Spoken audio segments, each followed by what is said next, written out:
y'all. Grace and peace, everybody. We back up in the building. Grace and peace, everybody. We are back. You saw the thumbnail. You saw the title. You know what we're about to do. We got to do our Candaspiracy watch party again. She's planning to go live at 5 o'clock. So I said I'm going to get on here just a few minutes early, say what's up to everybody. Make sure you got your bingo board, all that kind of stuff like that. I've heard from people that they don't like that I mock Candace like I do, that I should take this seriously because she's doing serious investigation and the such. So I'm going to let you all know that we will no longer be doing Candaspiracy bingo after today because I have to take Candace seriously because she is she's a truth seeker and she's doing a heavy investigation. So that's it. So in honor of that tonight, we will have our memorial bingo board. We won't be doing this anymore after today because Candace is a truth seeker and me mocking her is making light of the great work that she's doing. All right. So in honor of that, let's go ahead and go. Betrayal, feds, military, my sources, weird, patchwork theories, Trump, my gut, vibes. Got to go with the vibes. Number one podcast, calling an expert a liar. I have messages. I have proof, but you got to come back tomorrow. I'm just asking questions. Tip line, shout out. Leaks, grift, TPUSA, random text, Kanye West, I feel, best friends, CIA, and a random person, whether they get doxxed or random person just gets a shout out one way or another. That is it tonight. Y'all, I think this is going to be a good one. I feel good about this one. I'm feeling good. Right. I'm you right there with me. I'm feeling like this is going to be a good bingo. You know what? I've decided if I get blackout bingo, we will not memorialize the Candy Rot game. We will continue the Candy Rot game. So if I get blackout bingo, and by blackout bingo, I mean whatever I choose to make that, we will continue. So the person that said that I'm not taking Candace seriously, the person that said that I'm making fun of this serious investigation, that I'm not being, she's a truth seeker, kick rocks. This is a Jay Witt podcast. Ladies and gentlemen, we're going to have a good time tonight. Whoa, we're all way in Germany, y'all. Dog, how do you say hello? Now, Dankeschön is thank you. I forgot how to say hello in German. I knew that when I was in college. Pretend like Dankeschön means hello. Pretend like it is, even though I know I'm wrong. Just lie to me. Okay, so you already got bingo. Shout out to Mind Brute Chaos. Already got bingo. Shout out. I don't know how you already got bingo, but I do appreciate the $10 super. She already got bingo. Wow. For that kind of stuff, you can't hear me? What am I saying? For that, hold on, let me listen to myself over here. Let me jump over and listen to it on the stream. Sorry about that.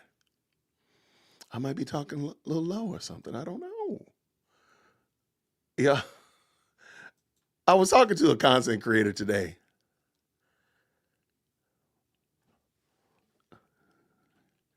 All right, I'm gonna turn it up. I'm gonna turn it up some.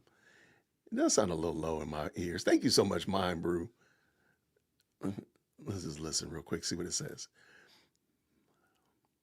All right. I was talking to a content creator today, and she threw out a theory that I was like, I can't beat that. So I want y'all to hear this real quick. I haven't written it down. I haven't put it together in written form yet, but I just want to throw this out there. What if, I know this is crazy talk though. I want y'all to just work with me. Roll with me now. Roll with me. What if Candace actually did delete Charlie Kirk? I know, crazy talk. What if she actually did? Wouldn't that make sense for why she's making all of these claims to get you to look over there and look over there, look up in the air, go to your local rental car agency? What if it really, you know what? I've thrown this out before, Mr. B. I just didn't want to give it any credence. Somebody called me today and she convinced me. Like, yo, we might be watching a live version of The Usual Suspect, that movie with Kevin Spacey. I think we're watching a live version of The Usual Suspect. Now, of course, because the Candies get premium seating here at the church, so we always make sure Candies get up here to the front of the church. They are clearly going to say that I am wrong, that I have no evidence, that I have no proof. And I'm sure that's what they're going to say. Wow, you actually remember his name. Mr. B is crazy. How do you remember that? I just didn't think anybody would know the name. Wow, shout out. Okay. But the Candies are going to say, well, I'm crazy. Jason, you're crazy. There's no evidence to that point. And I think that's the reason. You can't prove that Candace didn't do it. You can't prove it. There's no way you can prove that Candace is not involved in the deletion of Charlie Kirk. You can't. And so just like that, and sadly, just like we've been watching and commentating for weeks on end, she can't prove what she's trying to prove. So maybe my theory, the thought, albeit I thought it was kind of crazy when I thought about it, I was like, no, it might be right. Maybe, is it possible that Candace is involved in Charlie Kirk's deletion? Is that a lap too far? Guten Tag. Okay. Shout out to the best live chat on the internet. Y'all reminded me of that word. Thank you so much. What do we have here? Real quick. Mind Brew coming up in here already with the $10. But guess what? Texas Bully Mom said, look, I got a two-way bingo already. What have I said? Good gracious. Thank you so much. Captain Jax, thank you so much. No question, no comment, just pure love of the game. Hey, by the way, if you want to play bingo with us, grab your bingo board. The link should be down in the description, or if the mods can make sure that it's in the description, because Jason was talking too fast and did not put it in there. I think it's in the description. It's supposed to be. Shout out to Amethyst Angel. Hope everything is well with you, sister. With the 5, she says Guten Tag, which is good day. Guten Morgen is good morning. Guten Abend is good evening. How do I know? Ich bin in Brocken Deutsch. I speak a little German. Nice. So Deutschet. Look, I feel like I'm speaking in tongues. Like I need an interpreter up in here. Look, we don't speak in tongues without an interpreter up here at the J-Wit podcast. So wait, do you think it's more the crush or the unusual suspect? JD, I know JD is definitely team the crush. I think we've talked about this offline, I believe. Or do you think the usual suspect? Which one do you think it is? I'm starting to lean toward that usual suspect. It just hit me again today, like, yo, we might be watching it in real time. Now, Candace has moved her start time back. Now, why did she do that to me? She didn't move the start time back. So that means I have time to clean the palette, if you will, and expose y'all to some comedy. So we have Ami, of course, we got Ami queued up and ready to go. We also got Christian ready to go. Look, I barely speak English. In the words of James Brown, I speak Careza. I do not speak German. Fatal Attraction. Oh, okay, I'm gonna make a poll. Okay, thank you so much. We're gonna watch we got a little palate cleanse, and I'm gonna make a poll. We're gonna see what y'all think. Which one is she more like? Oh man, that's a good one. All right, so I think we watched this the other day. You know what? I'm gonna give Ami a break today. I really like Ami, but there's another cat who did an excellent job of discussing Candace and I think it would be worth bringing him on.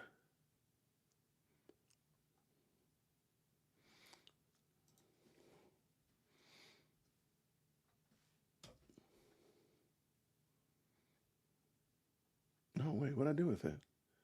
Oops, all that smack talking, Jason. That's what you get. See, this is how you know it's a live show. That's how we know this is not well produced at all. We over here straight missing it. Shout out to, how long is this clip? Oh, it's gonna be a little too long. Darn it. We might have to pull it in anyway. I thought he did a great job. Shout out to Nisam Black. And let me pull him in.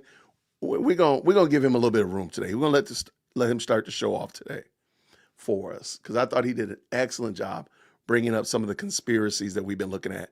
And he feels that Candace is threatening him. So let's bring it in and let him talk about it. Let's go. Green hearts in the chat when y'all can hear. Candace Owens, and I have to break the silence on that. She has been threatening my life. She's been threatening my life. I've been trying to be quiet and silent about this, but at this point, I just can't let it go on anymore. Candace has been harassing me. She's been threatening to unalive me, and I can't hold back. Last night, ladies and gentlemen, I have a very, very serious matter to talk with you about. Candace Owens, and I have to break the silence on that. She has been threatening my life. She's been threatening my life. I've been trying to be quiet and silent about this, but at this point, I just can't let it go on anymore.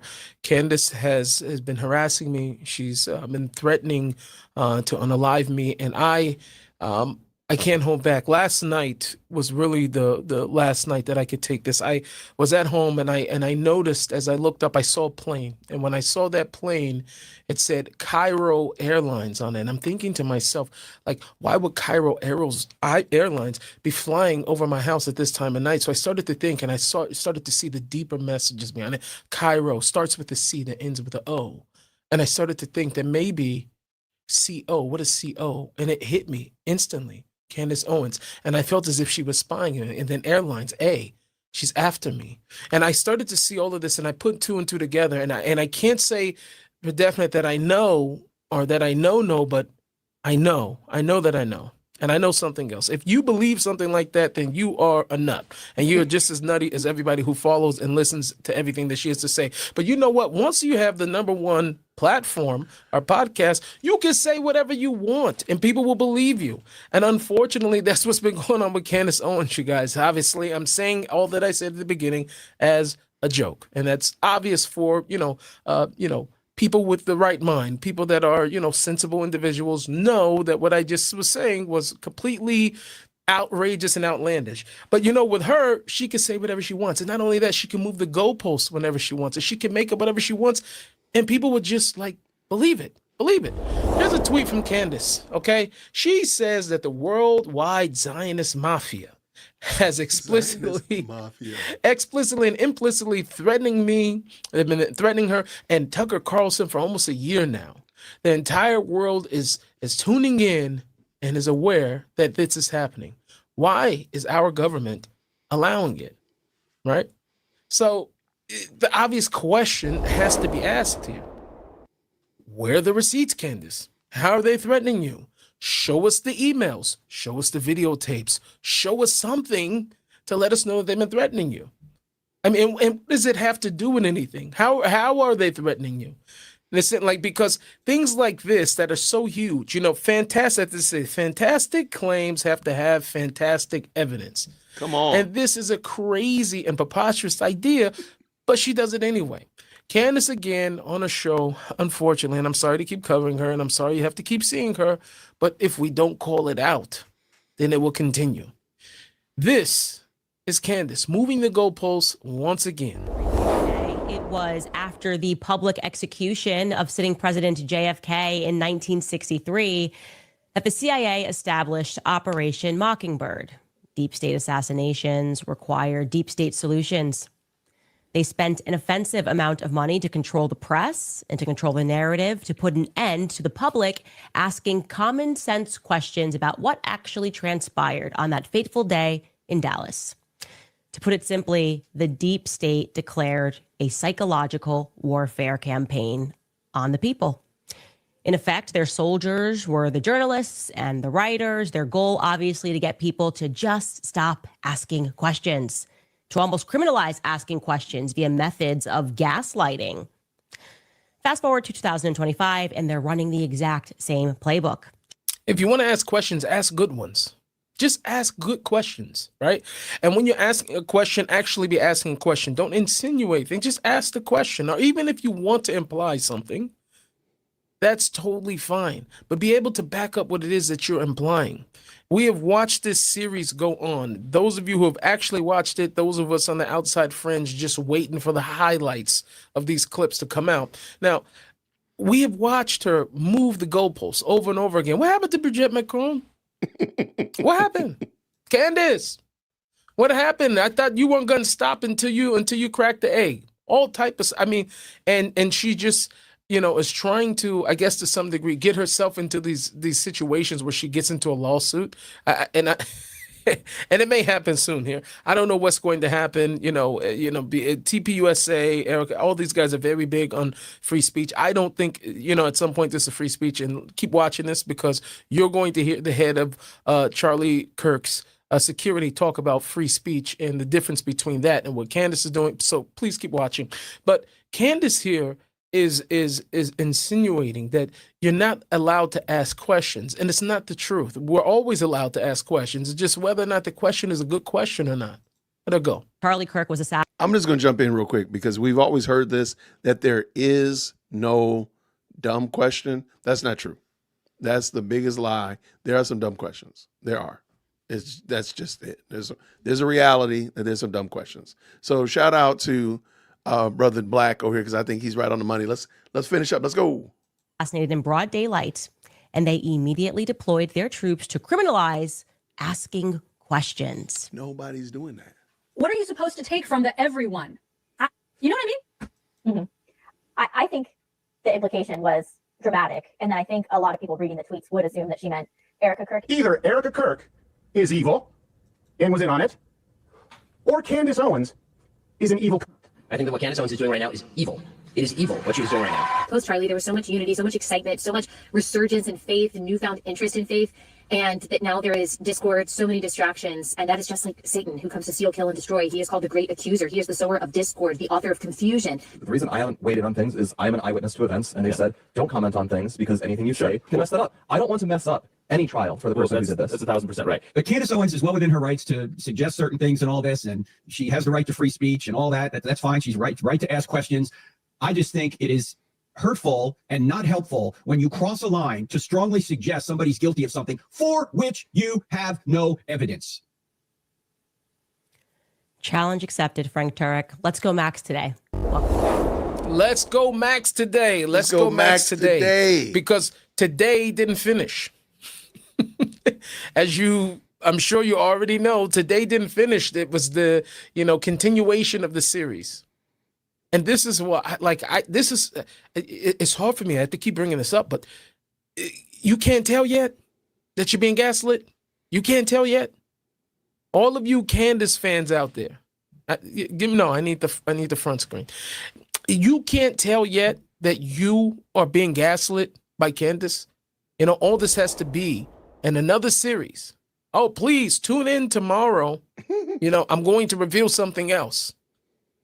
I mean, it does not take a rocket scientist to see that this woman is constantly making the stuff up as she goes, moving the goalposts.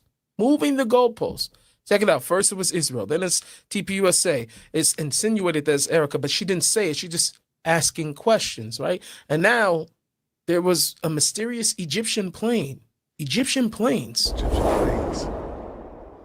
So you have to remember that Charlie landed into Salt Lake City at 9:23 a.m. local time. I suspect that if he had instead landed into Provo, he would have recognized the blue Egyptian plane. Ladies and gentlemen, two things I'd like to say. First off, I'm sorry again that we have to continue watching this. But anyway. This is funny to me. moving of the goalposts is one thing. You see that the lips are a little bit off. It's not 100% synced on this.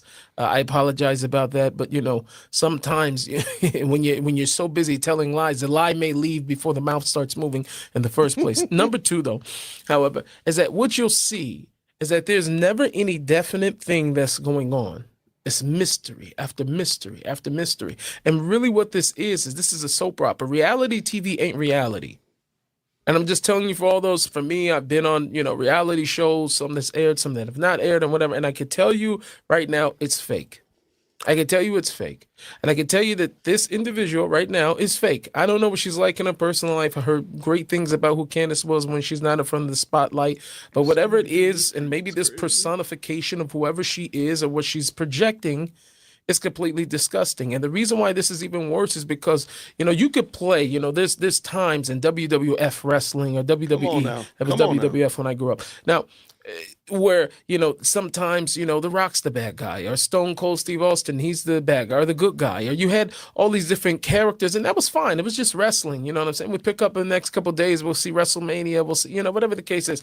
However, when it comes to this personification and putting on such a show like Candace is right now, it actually leads to real life people being hurt in their actual lives.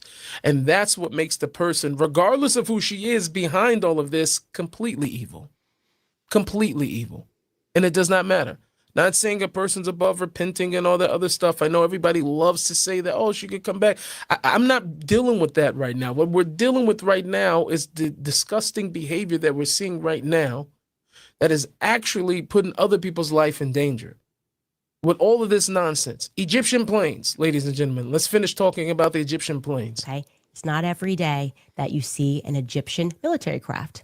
It is now my well-informed opinion that he would have looked at that plane and he would have recognized the blue plane and he would have instantly realized that something was amiss. And now I'm going to explain to you very carefully why I suspect that it is highly likely that Charlie would have recognized that plane. Okay, tail number SUBND, the blue plane. A pregnant mommy sleuth who was locked into this investigation discovered something that me and my team had missed. I consider her, obviously, and all of you to be my decentralized intelligence agents. Anyway, she sent me a rather urgent email, and I'm obviously protecting. I personally think that's part of how Candace is her draw to these people is by making them, like you're part of my special task force. You're part of the special SEAL team, Candace, or whatever. I think that's part of her draw. And people feel like they can do something, they can be a part of something. And everybody wants to be a part of something. Nobody wants to be left out, whether it be from dodgeball or work project or, of course, this right here. So I think that's really what her appeal is that. But I could be wrong. Let me know what you think down in the comments below. Shout out to the most electrifying live chat on the planet. Let's get back to it. Her identity for reasons that are clear. But I want you to know that this discovery is due entirely to her. She is the person that in this regard went max for Charlie when I missed something. Her email stated in effect that I was only partially right about the plane tracking Charlie, that she had done an additional 15 hours of research and was able to discern that the person the planes were actually tracking for years was Erica. Not Charlie, but Erica was the one. What could you do with 15 hours? Shout out in the chat. What could you do if you had just an additional 15 hours? Because that woman invested 15 hours in following Candace's foolish rabbit trail. And by the way, I just got an X update that this has been completely debunked. The snakes on the plane has been totally debunked. So this woman wasted 15 hours. What could you do as a pregnant woman? Spent 15 hours. Pregnant woman's 15 hours is different than normal people's 15 hours. You got a lot going on, right? What could you be doing with 15 hours? Guys, I'm sorry it's so hard. I'm sorry it's so hard. I'm so hard. But we are gonna make it through this. We're gonna make it through, and we're going to get through this, and we'll get through it together. We're gonna do it, man. We're gonna do it, man. Egyptian planes were tracking Erica Kirk. I don't even have anything to say about that. I'm just gonna repeat what she said. There were Egyptian planes that have been, I don't know however many months, years, whatever she's saying, have been tracking Erica Kirk. Okay. being tracked by these planes. And indeed, it turns out that she was correct. She discovered that between 2022 and September of 2025, both of those aircrafts, SUBTT, the yellow plane, and SUBND, the blue plane, showed 68 overlaps with Erica's documented locations. Okay. 68 overlaps. I have since been able to add now 73 times that this overlapped. Okay. And 29 of those instances also happened to include Charlie. Charlie was also present. And that's what I was stumbling upon when I was looking into this. I was like, why is this plane where Charlie is? The flights were majority clustered within 5 states: Kansas, Missouri, Nebraska, Delaware, and Utah. And it's a pattern that she believes is statistically not random. I'm telling you, this information has been completely verified. It's been completely verified. Totally been completely verified. Totally. By who? Who verified it, Candace? Who verified all this information? Who sat there with this log? You're telling, and this is what I'm saying. Crazy people make other crazy people. Fact. If she's going to, her on her platform, she has given birth to people who would sit 15 hours of their life logging and looking at if there was some correlation between Egyptian flights and Erica Kirk's whereabouts. This is what she's creating, right? And then it's been verified, right? And anything you say, I'm supposed to believe. You can show a spreadsheet, you can do whatever it is, and then I'm supposed to believe this has already been verified. By who? Never mind the fact that we don't even know what this matters or how it matters to Charlie. Like, but why and how is it verified? Egyptian planes fly all the time, right? Was that the only airline? That's the other question. Is that the only airline was Egyptian? I mean, you know what I was going to say. You can't make this stuff up, but I think that's not true, actually. I am showing you this on a spreadsheet. Now, these are all the instances in which this plane, 68 instances that this plane crossed with Erica. And I'm also going to say this includes overseas as well. Okay. So my instant question becomes, why? All right, y'all. And am I to now believe that she's not the actual suspect? Come on, man. Like, why would you be doing this if you weren't the actual one that did it? Tell me, why would you be doing all of this if you weren't the actual suspect? And let us even go a little bit further. The security chief put out a bunch of information that Candace can run with. A ton of information that Candace can run with. She chooses to run with a plane. I did not hear that brother talk about a plane. I didn't Turning Point acknowledge that this plane was familiar to them. When I was taking all of these figurative online bullets, someone could have easily said something, right? That's kind of a repeat thing in this investigation. Josh Hammer lies, I get attacked, Turning Point just stays silent. They know he's lying, but they allow the lie to flow. Alex Clark lies, I get attacked, I'm telling the truth. Turning Point knows it, but they kind of allow this like Catholic thing, lie to flow. And the influencers are allowed to lie. Nobody at Turning Point ever just steps to clarify that I'm onto something or I'm telling the truth about something. Because they don't want to verify. They're not going to involve themselves in that. If you go back and listen, when Candace does that kind of thing, she says, Josh Hammer lied, Alex Clark lied. Candace has a very fragile, in my opinion, a very fragile ego. And she doesn't like when people push back on her. That's why whenever she gets upset and she starts talking about things in the past, she brings up people that I feel have hurt her. She'll talk about Allie Beth. She'll talk about Josh Hammer. Whatever happened with Seth Dillon. She'll bring up these people. She doesn't bring up anybody else randoms. They're always people that I feel like maybe have name recognition or notoriety and somehow or another did her harm by their calling her out, speaking against her, whatever like that. I don't know what Mikey McCoy did. I know what Rob McCoy did. Rob McCoy was the first pastor to get out there and tell Candace to shut her pie hole. And so that's why he's public enemy number one. And of course, the son is public enemy number 1.25, and she's going to keep trying to give him that work. So it's just interesting, but I want to bring this back in. We're going to let Neeson go. Let's go, brother. And maybe nobody at Turning Point actually wants to disrupt Fool the with you. investigation of what's going on with Charlie. So nobody wants to engage with you, Candace. I mean, could it not be? I'm just asking. Could it not be that those at Turning Point actually just don't want to respond to you, to give it any more light than what it needs to, just in case the jury or anybody else may come across your videos or any of your theories? Could it be that there's a gag order on those who were around, on the company itself? Like, could it not be? You see, and that's what it is. It's sort of like, she gets to say all this and look like, oh, they're just not responding. Nobody's saying anything. Nobody's putting her in her place. And she knows that there's a reason why they're not responding and they can't respond to it. Not to mention the fact that they're actually grieving. They're actually still trying to build up Charlie's legacy.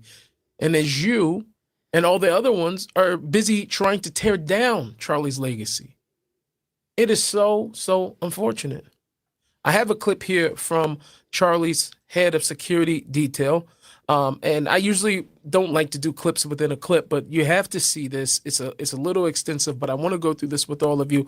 Watch it and see the pain of this man. See the pain of these people for real. And you can tell the difference between something that's authentic and something that's not. Because as Candace would like you to believe, she's mourning. This is what she looks like as she is mourning. It's just hard. Everybody's worried about how, oh, look at how Erica looks. How is she being real or not?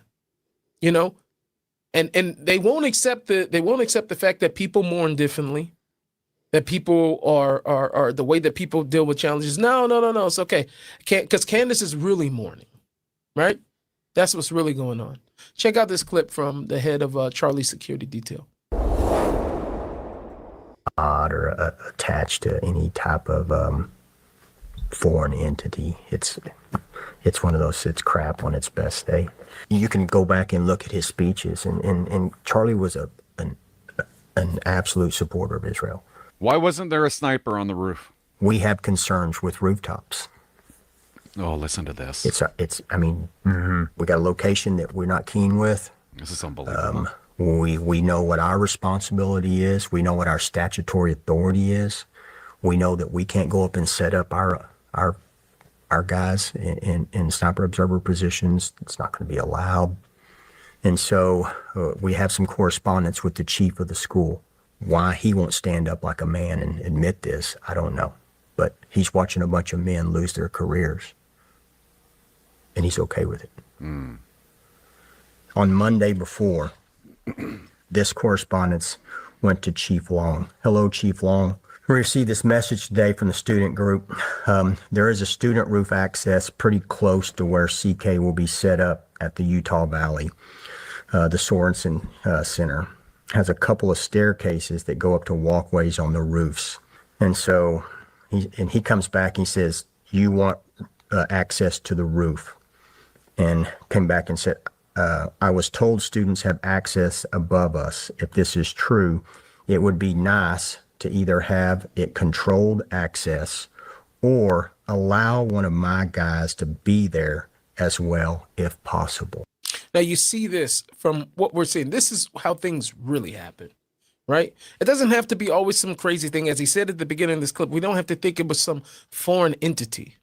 All we have to look at this is say, wait, something went wrong. There was some negligence. Same thing that happened when it came to Donald Trump and Buckler, right? And thank God President Trump didn't die. But there was negligence. Obviously here, from the head of the school or whoever the police staff or whatever who sent this message, right? Says, oh, we got it covered. Did they cover it? No, they did not cover it, right? So these things can easily be explainable by people who are sensible, who could give over what actually happened, where the failures and where the mistakes actually happened. I'm not against conspiracy when it calls for conspiracy, but for you to make up things and to just pull them out of a hat, that's the biggest difference. He comes back and his last correspondence was, I got you covered.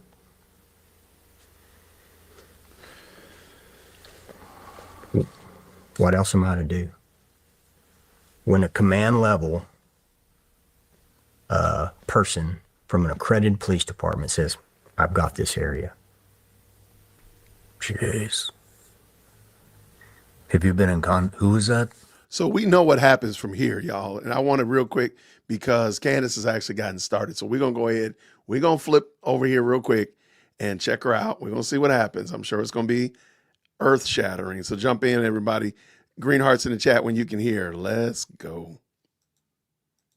All right, you guys. So we received a couple of weeks ago a very thorough tip regarding Charlie's assassination and the Egyptian planes. Now, what is even more compelling about this tip is that this individual who works with or for government sent it before I had figured out that the Egyptian planes were tracking Erica and Charlie.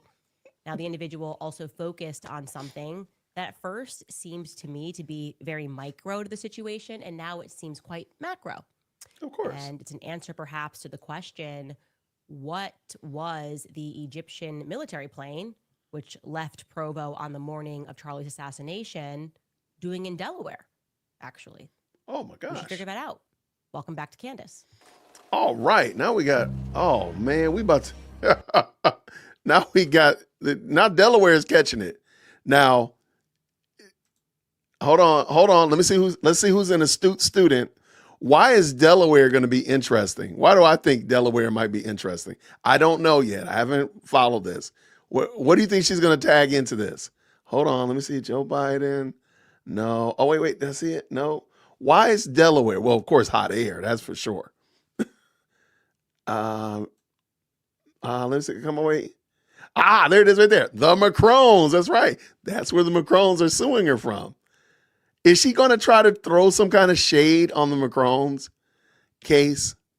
I don't know. We're going to find out together. This is craziness already. We haven't even made it a whole 12 seconds yet. And she done already, Lord have mercy. Lord have mercy. Let's go, everybody. There are so many elements of this story that as time goes on are clicking into place. Things that initially maybe we don't consider, that you go, oh, wait a second. Why didn't I consider that right off the jump, right?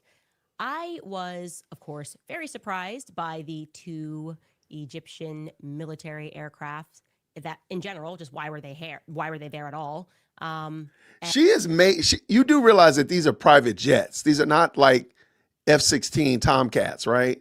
These are not warplanes. These are private jets.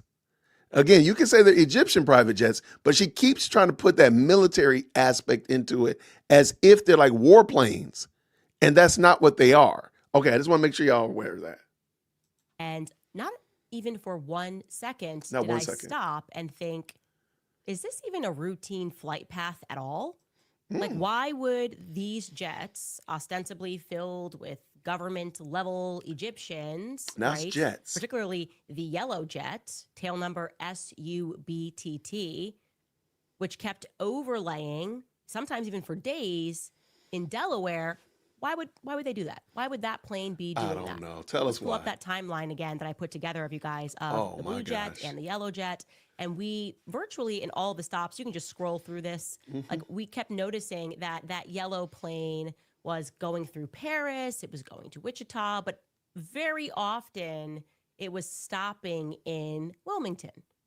Like what goes on in Wilmington, Delaware? Here it actually? comes. If you fly private, even if you fly public, it's not exactly a hub. People aren't like, let me route through Wilmington to go overseas. It's not a thing. The person who emailed me claimed to be a solid source of what that flight was doing. Of course. And he claimed, or she claimed, that he or she was so solid that they challenged me to find other people in government, people that were working in federal agencies and people that work at the State Department to confirm what he had said. And I did. People that I trusted. I went to, spoke with them, waited a while. That's why this email came in weeks ago, but we're just telling you about it now. And they confirmed that what this individual was saying was true. And that's why I am presenting it today, despite the fact that the person who sent this email was clear this information is quite dangerous. Now, To remind you guys so that you are understanding what we are working through here with a lot of information that is known to virtually none of us. On the morning of Charlie's assassination, the plane that had initially carried over the 12 or 14 quote unquote Egyptians 6 days earlier, that plane departed, the yellow plane departed on the morning at 7:14 a.m. local time from Provo, Utah. And it headed to Wilmington, Delaware. Okay, it arrived in Wilmington, Delaware at 11:51 a.m. Eastern. So that's at around 9:51 a.m. Utah time. Okay, Charlie's going to get shot at 12:23. This plane has landed into Wilmington at what would be 9:51 a.m. So about 2.5 hours before Charlie is shot. And then, for whatever reason, these Egyptians decided to stay in Wilmington, Delaware for a night until the following day. I don't know. Where did they sleep? Where did they go? Again, what goes on in Wilmington, Delaware? Because they departed September 11th. Oh my gosh. At 7:56 a.m. Oh gosh. That means that we can definitively rule out that this was just a fuel stop, right? Nobody's like, let me fuel up my private military jet and sleep on the plane. So there was something She said sleep on the plane that held the interest of our Middle Eastern people that are here for some reason. Well, like I said, someone emailed us. Well, at least the Egyptians are getting a shout out. At least Egypt is catching a few of the Israeli shade. So shout out to Egypt, man. Shout out. You know what? I'm giving you, because I don't think Kanye is going to make it. If you have Kanye West, we're going to give you Kanye West because you know what? I'm pretty sure that Egypt is taking some of the brunt of the Israel Mossad shenanigans. Shout out to this woman actually is serious. The part that is making it difficult is I think she is trolling me at this point. She's got to be trolling me. She's got to be trolling me. How does she have a bad? See, these are questions that normal people would ask. Like, how do you know that there were 18 people on a flight? That means you saw the manifest. How do you know that? That's a big jet to hold 18 people. That's a huge jet. Oh, wait, Mossad, yes, shout out. Candace is taking some of the pressure off of you today. Shout out to you, Mossad. Thank you so much for being a part of the chat.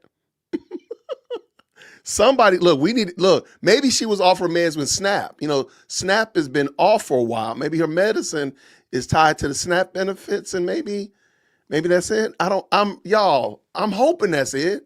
Can a man pray? Can a man hope? Because this is crazy work right here, y'all. This is insanity. She really is putting this together like this makes sense. I'm waiting. She's going to have to pop up and be like, surprise, I've been tricking y'all. And we took our time vetting this tip because it seemed plausible, right? Oh my gosh. Plausible to us that you guys are thinking maybe this was meant to distract us. We're going to run down this rabbit hole. Come on, and no, that's not the Macrones. case. We vetted it across multiple government agencies and to really the highest levels of government. So this is legit. I've printed it out and I'm going to read around some parts, removing some parts. There is no possible way that you're going to get me to believe this. No. I think because she keeps mentioning rabbits, I do think that that's a tacit, hat tip to boiling rabbits. Fatal attraction. I think that's the only way. That's the only way that this makes sense. Y'all, shout out to the Candies in the chat. Y'all, Candies, this is your girl. To provide this individual, who, by the way, I have no idea who this is, but to give don't him even- and her even some more coverage. Even though they said that they were very thorough in making sure it wouldn't get back to them, but you never know. They're taking a tremendous risk. So I'm just going to read this to you guys, and I'm going to read it slow for comprehension because I had to read it slow myself for comprehension. That's because you're slow. It starts out with, Candace, I'm aware that you suspect the government and other entities are involved in the events leading up to and on September 10th. Oh my gosh. I'm aware that you also tied the plane, SUBTT, yellow plane, to this and that you are receiving tips. You might have been wondering why SUBTT made so many visits to Wilmington, Delaware, out of all places, And I can personally answer that. What I can say about myself is blank, blank, blank. I'm not going to read that. I'm not going to read that. I'm not going to read that. Some people may tell you that SUBTT stopped at Wilmington because it was, quote unquote, just maintenance. That is not true. The information I am giving you will implicate the FBI and various other government agencies all at the same time. I am passing this to you because you are honest enough to see this for what it is. You may put this in your notes and reveal this pattern publicly. No, he gave it to you because you're the only idiot that's going to read it out loud. The only reason they gave it to you, Candace, is because you're the only buffoon to believe it from a random email. Lord have mercy. This is crazy. But this, and then he talks about why this information is dangerous. So I'm going to skip. Oh, dangerous. And get to the information portion. The information portion reads this. As you know, on September 10th, an Egyptian government Dassault Falcon 7X, tail number SUBTT, came into Wilmington, Delaware. I tried to pull non-public movement data, and it came up empty. For me, this means that the arrival was processed under a diplomatic and dignitary category, which would not show up in the usual places. That in and of itself wouldn't be odd if we were talking about Andrews or Dulles airports. It's odd at Wilmington. You can't verify this next piece directly, but I can independently. I can confirm that blank uses vehicles which often leave and enter that airport when they do covert handoffs. Now, I have no affiliation with SUBTT, nor am I an operator anywhere near Egypt or its planes, but I do know that only federal vehicles are allowed access to private gates housing government planes. Because of this, I can guarantee you that the vehicles affiliated with this workspace arrived and left inside the same window as SUBTT. Government vehicles either pick up, monitor, or escort every government plane that lands there. So that's the standard. It's every single one. Feds don't just leave foreign government planes unwatched. It's a government plane, not a ghost plane. Someone has to come out, and we all know they're not going to just call an Uber.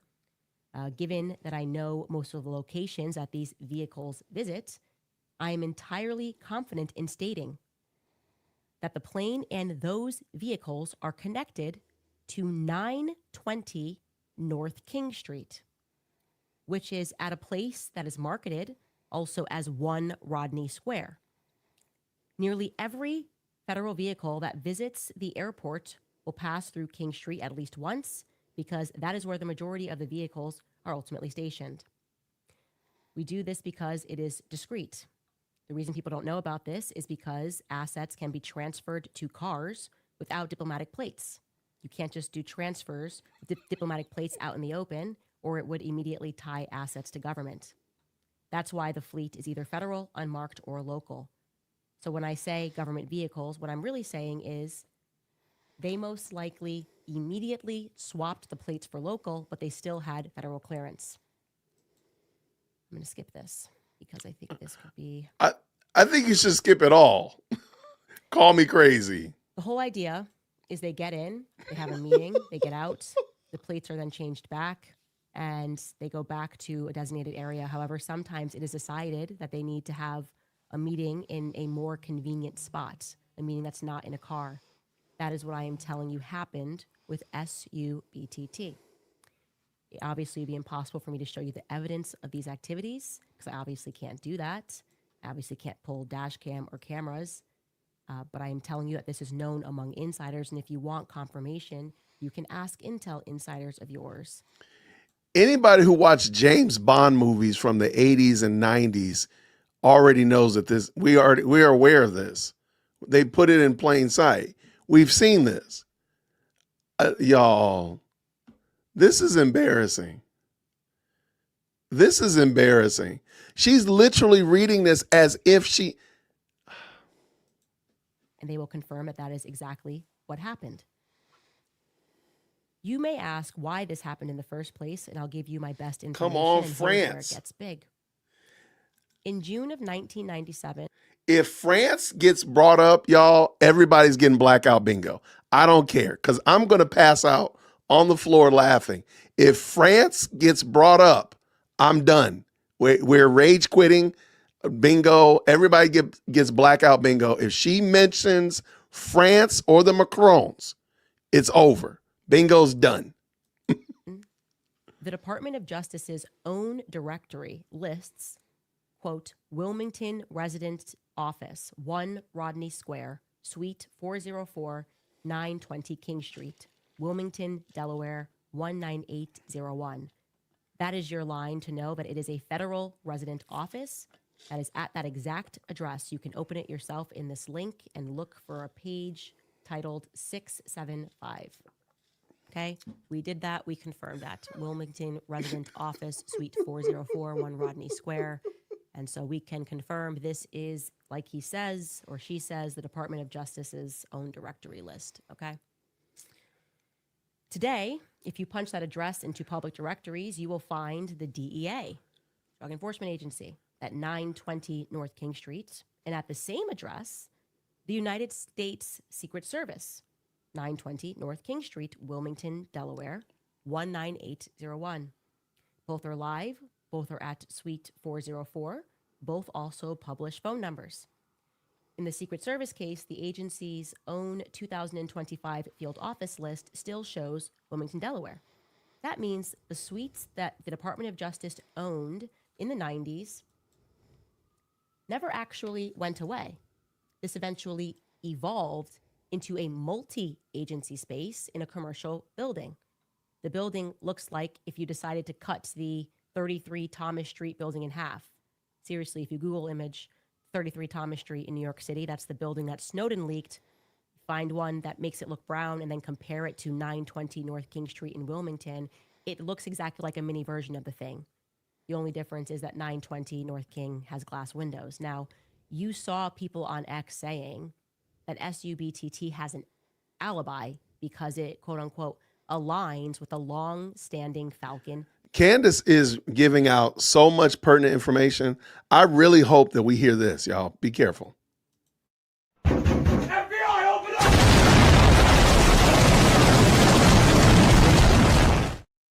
I didn't know it was going to be that loud. Sorry about that. I mean, she's giving out information. I'm really hoping that the FBI rolls up in here. I need this to happen in real time. I need the FBI to open up. This is craziness, y'all.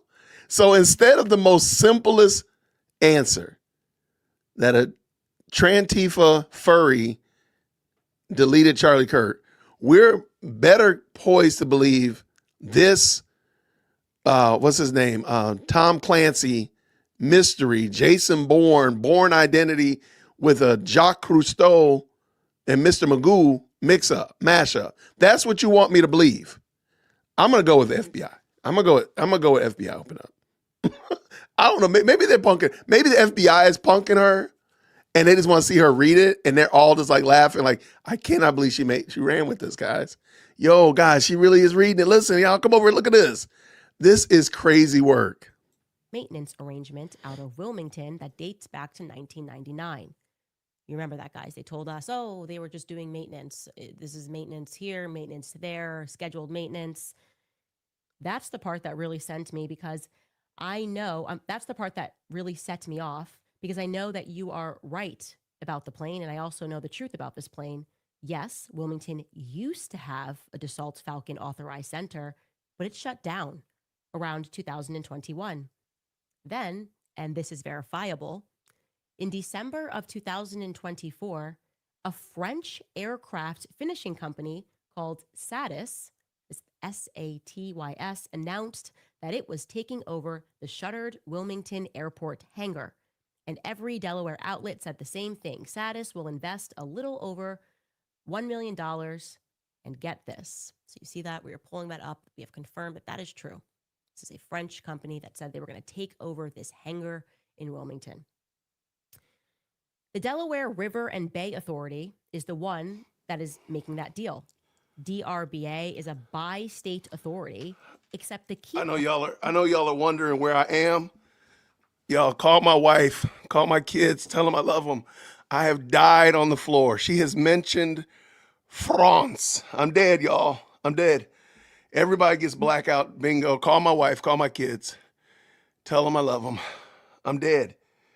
I cannot believe this. I'm dead. And here, I bequeath my hat to whoever just sent me a super chat. You can have my hat. It has my name on the back of it. Go forth. Love Jesus. Keep his commandments. Goodbye.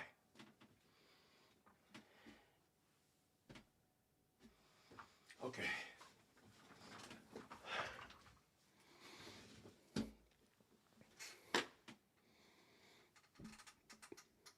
I honestly, I literally fell out of my chair. Everybody's getting blackout bingo. Let's just go ahead and do that right now. Oh my gosh. I'm rage quitting my own bingo game. Everybody gets blackout bingo. All God's children get blackout bingo tonight. I don't even care what she says the rest of the night because I'm not going to be able to hear it because I'm going to be laughing too hard. How did this woman, we saw it coming a mile away. When she said Delaware, I said, it's coming.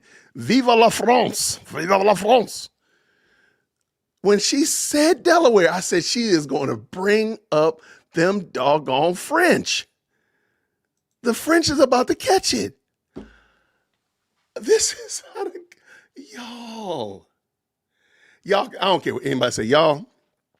I'm knighting all of you. I'm deputizing all of y'all to wreak havoc on candies.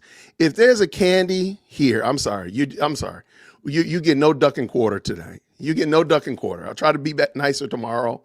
I'll try by God's grace to be nicer next week. You get nothing tonight. This has got to be the dumbest thing. Okay, let's go. Oh my gosh. Oh my gosh. Thank y'all so much to the best live chat on the interweb. Oh my gosh. Thank you so much here. Bullymon says this. Did you see Tim Pool's video on how he wasn't invited to America Fest and TPUSA infighting? It was from yesterday. It was very interesting. Yes, we watched it yesterday and I did a video talking about it as well. So thank you so much, Texas Bullymon. Thank you so much. Captain Jax, what do you say here with the 5? Why hasn't Candace figured out she is being punked on a SEAL Team 6 tip line? Everyone else has figured it out. Come on, Candy. I think she wants to believe this foolishness. Like, you got to want to believe this. You just have to. You have to want to believe a lie. Shout out to our Lila Rose. How does Candace even know where Erica Kirk is unless Candace has been stalking Erica Kirk? I mean, that's what they do when they boil bunnies. Thank you so much for the $6.99 Canadian. Phantom comes up in here with the 2 Egyptian officials meetings with U.S. officials. 100% normal. No. See, you don't understand because she got the secret email. See, you did not get the secret email, Phantom. That's why. Slayer coming up in here with the 2. Candace volume is low, hard to hear. Turn it up a bit. It's something that they're doing with Candace's videos because it's low on my end. I just turn my earbuds up. I can't turn it up anymore. I don't know why. Just like when I played the sound effect, it was super loud because it's so loud. I don't know what, something with Candace's videos. I have no idea what it is. And if I download it and play it from my computer, it plays fine. But when it's live, her videos are always, the audio is always jacked up. I don't know what it is. I'm sorry about that. What about the blue plane and the rental vehicles? I don't know. I don't know, V60. Thank you for the $2. Woman's crazy, man. Phantom says this. Women's in Delaware is a massive military air base. That is not covert at all. There's nothing covert about the air base. I agree. Like, all of this is nonsense to me. It's all nonsense. Thank you so much for the $5. And what does Avengers Assemble say? With a 3, Candace read too much of Harriet the Spy. See? Absolutely. Spin around that block. Phantom says this with a 5. It is a federal building. It is a federal building. All U.S. agencies are located in federal buildings throughout the country. Outing a building is stupid and dangerous because you know that's what's going to end up happening, and she's going to get pinned for it. I really hope that man, come on, FBI, bang on that door. Wow, thank you, Amethyst Angel with the 20. She says this, she must not accept the hackers can send phishing emails, access her admin tools, and mirror her hard drive. The feds can do that the same to confirm whether or not she's actually received these messages from legit senders. See, now that's a whole nother game of cheese. Didn't even think about that. Thank you so much for the very kind super, the $20 super for sure. You'll be the stream sponsor. Oh my, she needs to be verified really crazy. This is insanity, y'all. Thank you so much, V60. And then let's go. The real KC says this with 5. Even if the theory were true, then why is she still alive and Charlie gone? Interject much? That's my question. I've been asking that. Like, why did they delete Charlie but left you and Tucker? And y'all ilk. It don't make sense. Let's go. Part is that it operates on federally regulated waterways. Its own January 2024 resolution says that it was, quote, acquiring the rights to a paint hanger currently part of a Dassault leasehold, and authorizing the executive director and board chair to execute that lease with status. So that is a River Bay Authority, the DRBA, that is executing an aviation lease on a field that sits on a navigable corridor. That automatically puts it in the orbit of a federal system. What does that even mean? The chain here that would report from the people who control the rivers would be DRBA to the Army Corps of Engineers, the Secretary of the Army and the Secretary of Defense to the President. So now you can say with complete honesty that the federal government was aware of and signed off on the plane and hangar situation. Now, I'm not claiming a direct line of authority for that. I'm saying that anyone who tells you that the influence is not there is either misinformed or lying. I'm also not saying that POTUS himself did this, but the government was undeniably involved with that hangar and the plane that you are eyeing. Not to mention, Representative McBride is the statewide rep for that place. Again, I'm not saying that McBride has anything to do with this because I wouldn't know that, but it is noteworthy. What you can honestly say, though, is this. If SUBTT has been doing this run for decades, it could not have been using a 2024 French finishing lease as its maintenance justification. In fact, your own timeline shows how they traveled to France before the deal was even made. It proves that the maintenance story is nothing but a cover. That hangar is undeniably either another site in and of itself or it is a front for something else. Back to 920 North King Street. When you Google FBI Wilmington Resident Agency, you should check the address in the Google info panel. You will likely get 920 North King Street with the label Federal Bureau of Investigation, instead of the public FBI address that's at 500 Delaware Avenue, Suite 300, which is just a bank tower. You can confirm that 500 Delaware Ave is the borough's public-facing spot, but Google will tell you that 920 North King Street is also the FBI. That is not a mistake. The FBI is also stationed at 920 North King Street. They list it straight in the DOJ's 90s directory. Further, the Secret Service is not a part of the Department of Justice. They are the Department of Homeland Security. So this actually seems to be a joint DOJ-DHS site, which verifiably houses 3 different agencies and possibly more, all at the same time. I've looked for a while, and to this day, I don't see any other location. Okay, I got to stop for a second. We need to take a second. I mean, at this point in the game, Kanye West seems logical. Let me, a friend of the channel sent me a picture from a brother. His name is James White, and he is on the Twitter. And he posted this, and this answers a bunch of questions that a lot of you all probably had. Okay. And by the way, I want to make sure there's his full handle. You can see the timestamp. It was today at 9:37 a.m.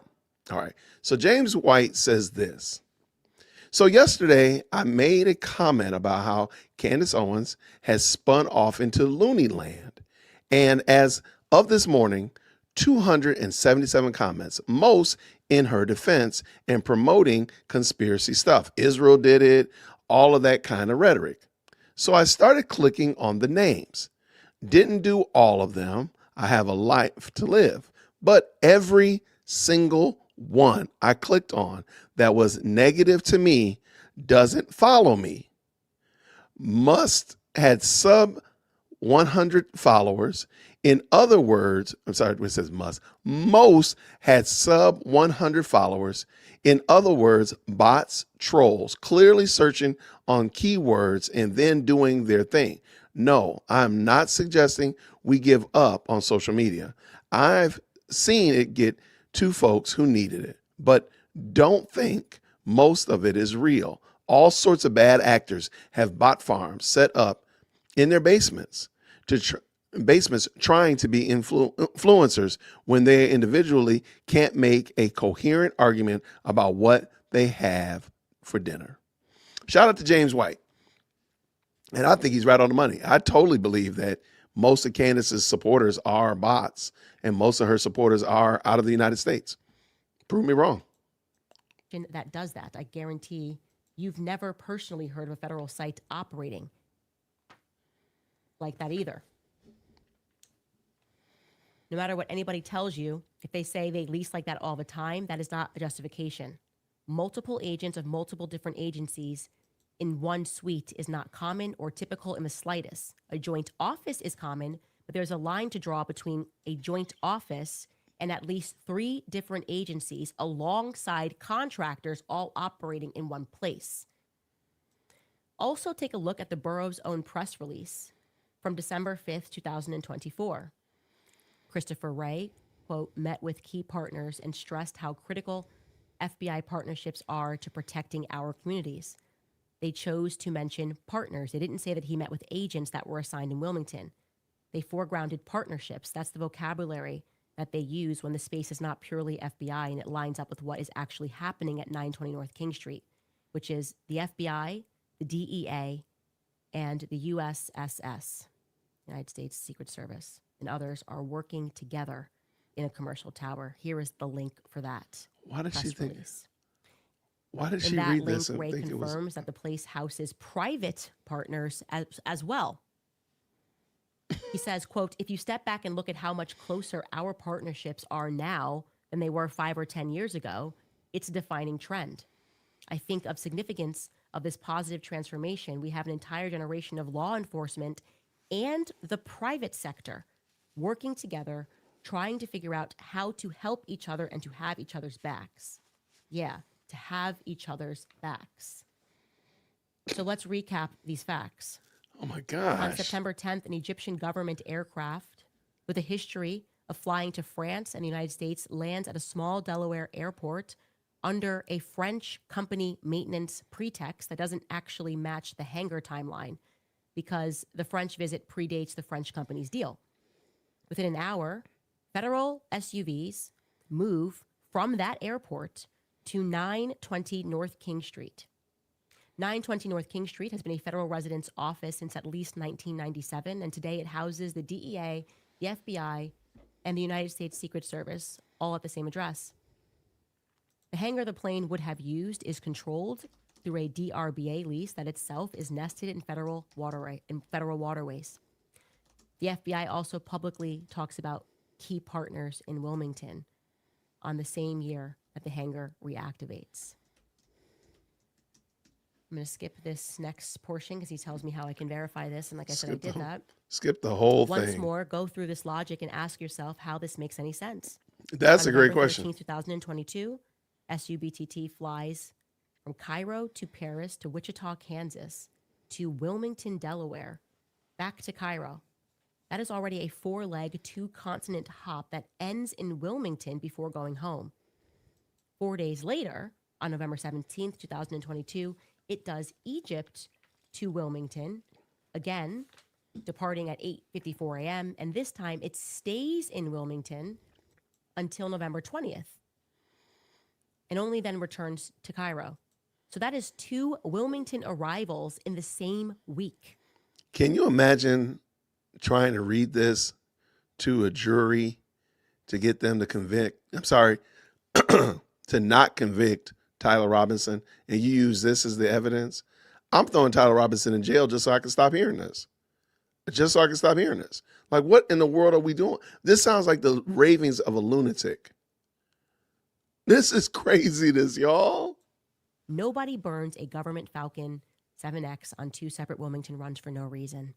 I mean, just look at the choice of St. Louis, Wichita, Omaha, Lincoln, Williston, Minot, and Provo. None of these are standard diplomatic hubs. Most of those don't even have major consulates, and absolutely none of them are known for large-scale Egyptian presence, so that immediately undermines the whole "it's just a maintenance stop" excuse. Ask yourself, why else a state aircraft would hopscotch across America to remote cities if its purpose was just servicing at a defunct Wilmington Assault Center? Wilmington is undeniably a terminal point, and the only logical reason points to 920 North King Street. I could go through all of the dates and do this, but you already mapped the flights, so you already understand exactly what I'm saying.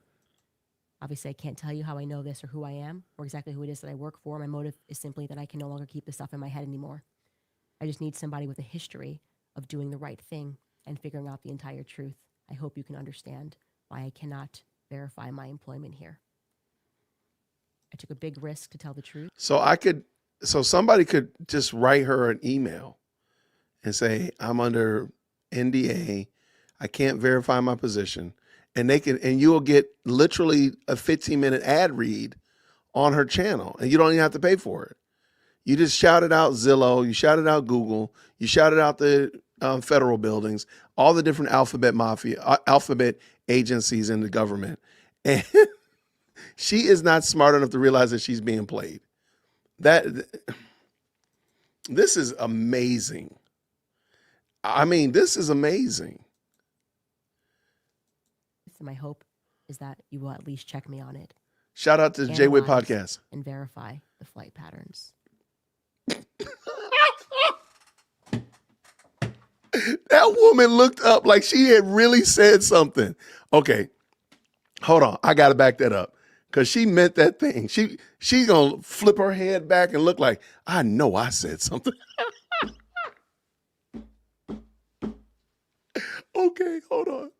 Find my employment here. I took a big risk to tell the truth, and my hope is that you will at least check me on it. Analyze and verify the flight patterns.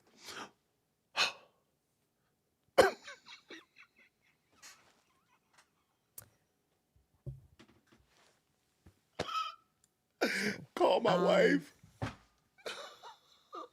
think we know why Kash Patel is out, right? I mean, I read this, checked it, verified it, and I just want to know why, Charlie. I want to know why the decision was made to murder Charlie Kirk, a decision that very clearly had to be approved by Charlie's friends.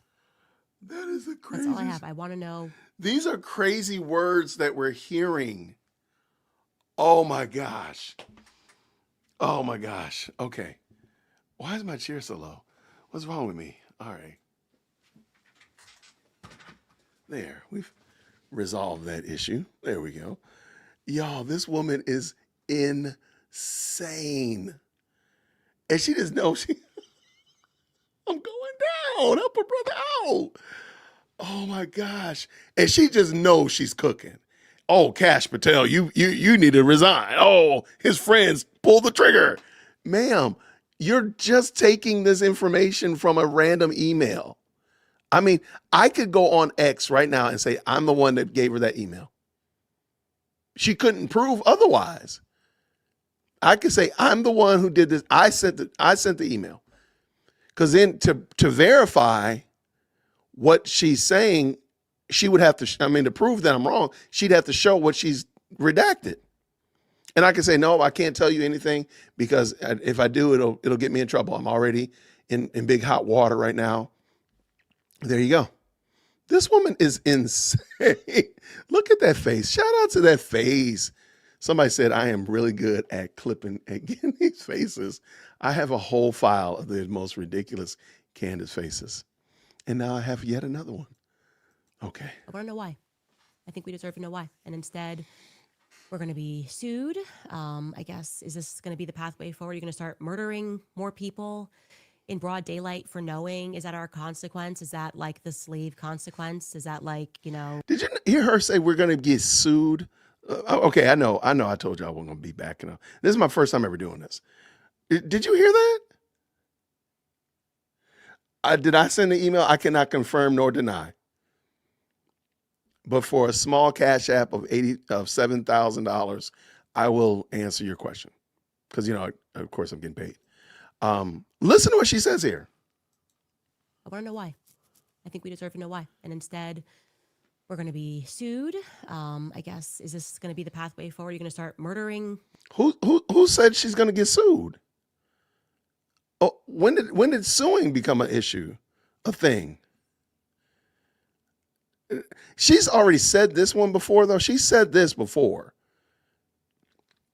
even on the Neeson Black video we watched. She said that part before, but I've never heard her say she's going to get sued over this. That's very interesting. Candace Owens sent the email to herself from an alter. I don't even think that she probably just wrote it out and just made it up. There's no evidence to it. Like, okay, fine. You got a piece of paper you're reading with a lot of words on it. How do we know where it came from? We can't verify it. This is crazy work, y'all. More people in broad daylight for knowing? Is that our consequence? Is that like the slave consequence? Is that like, catching a slave and cutting off their limbs? Wow. For knowing that you're evil? For finding out? For us understanding what we have known from the moment that we saw Charlie die and people started peddling out excuses after excuse why we weren't allowed to look into this. I think all we want to know is why. We want to know what that slave did wrong. Interesting word. This is a very interesting word choice. Why be so hyperbolic? This is interesting. Well, you know what? I said it before this thing ended, she would be talking about racism. Don't y'all remember when I said that? Yeah, I'm going to go. Wow. Why?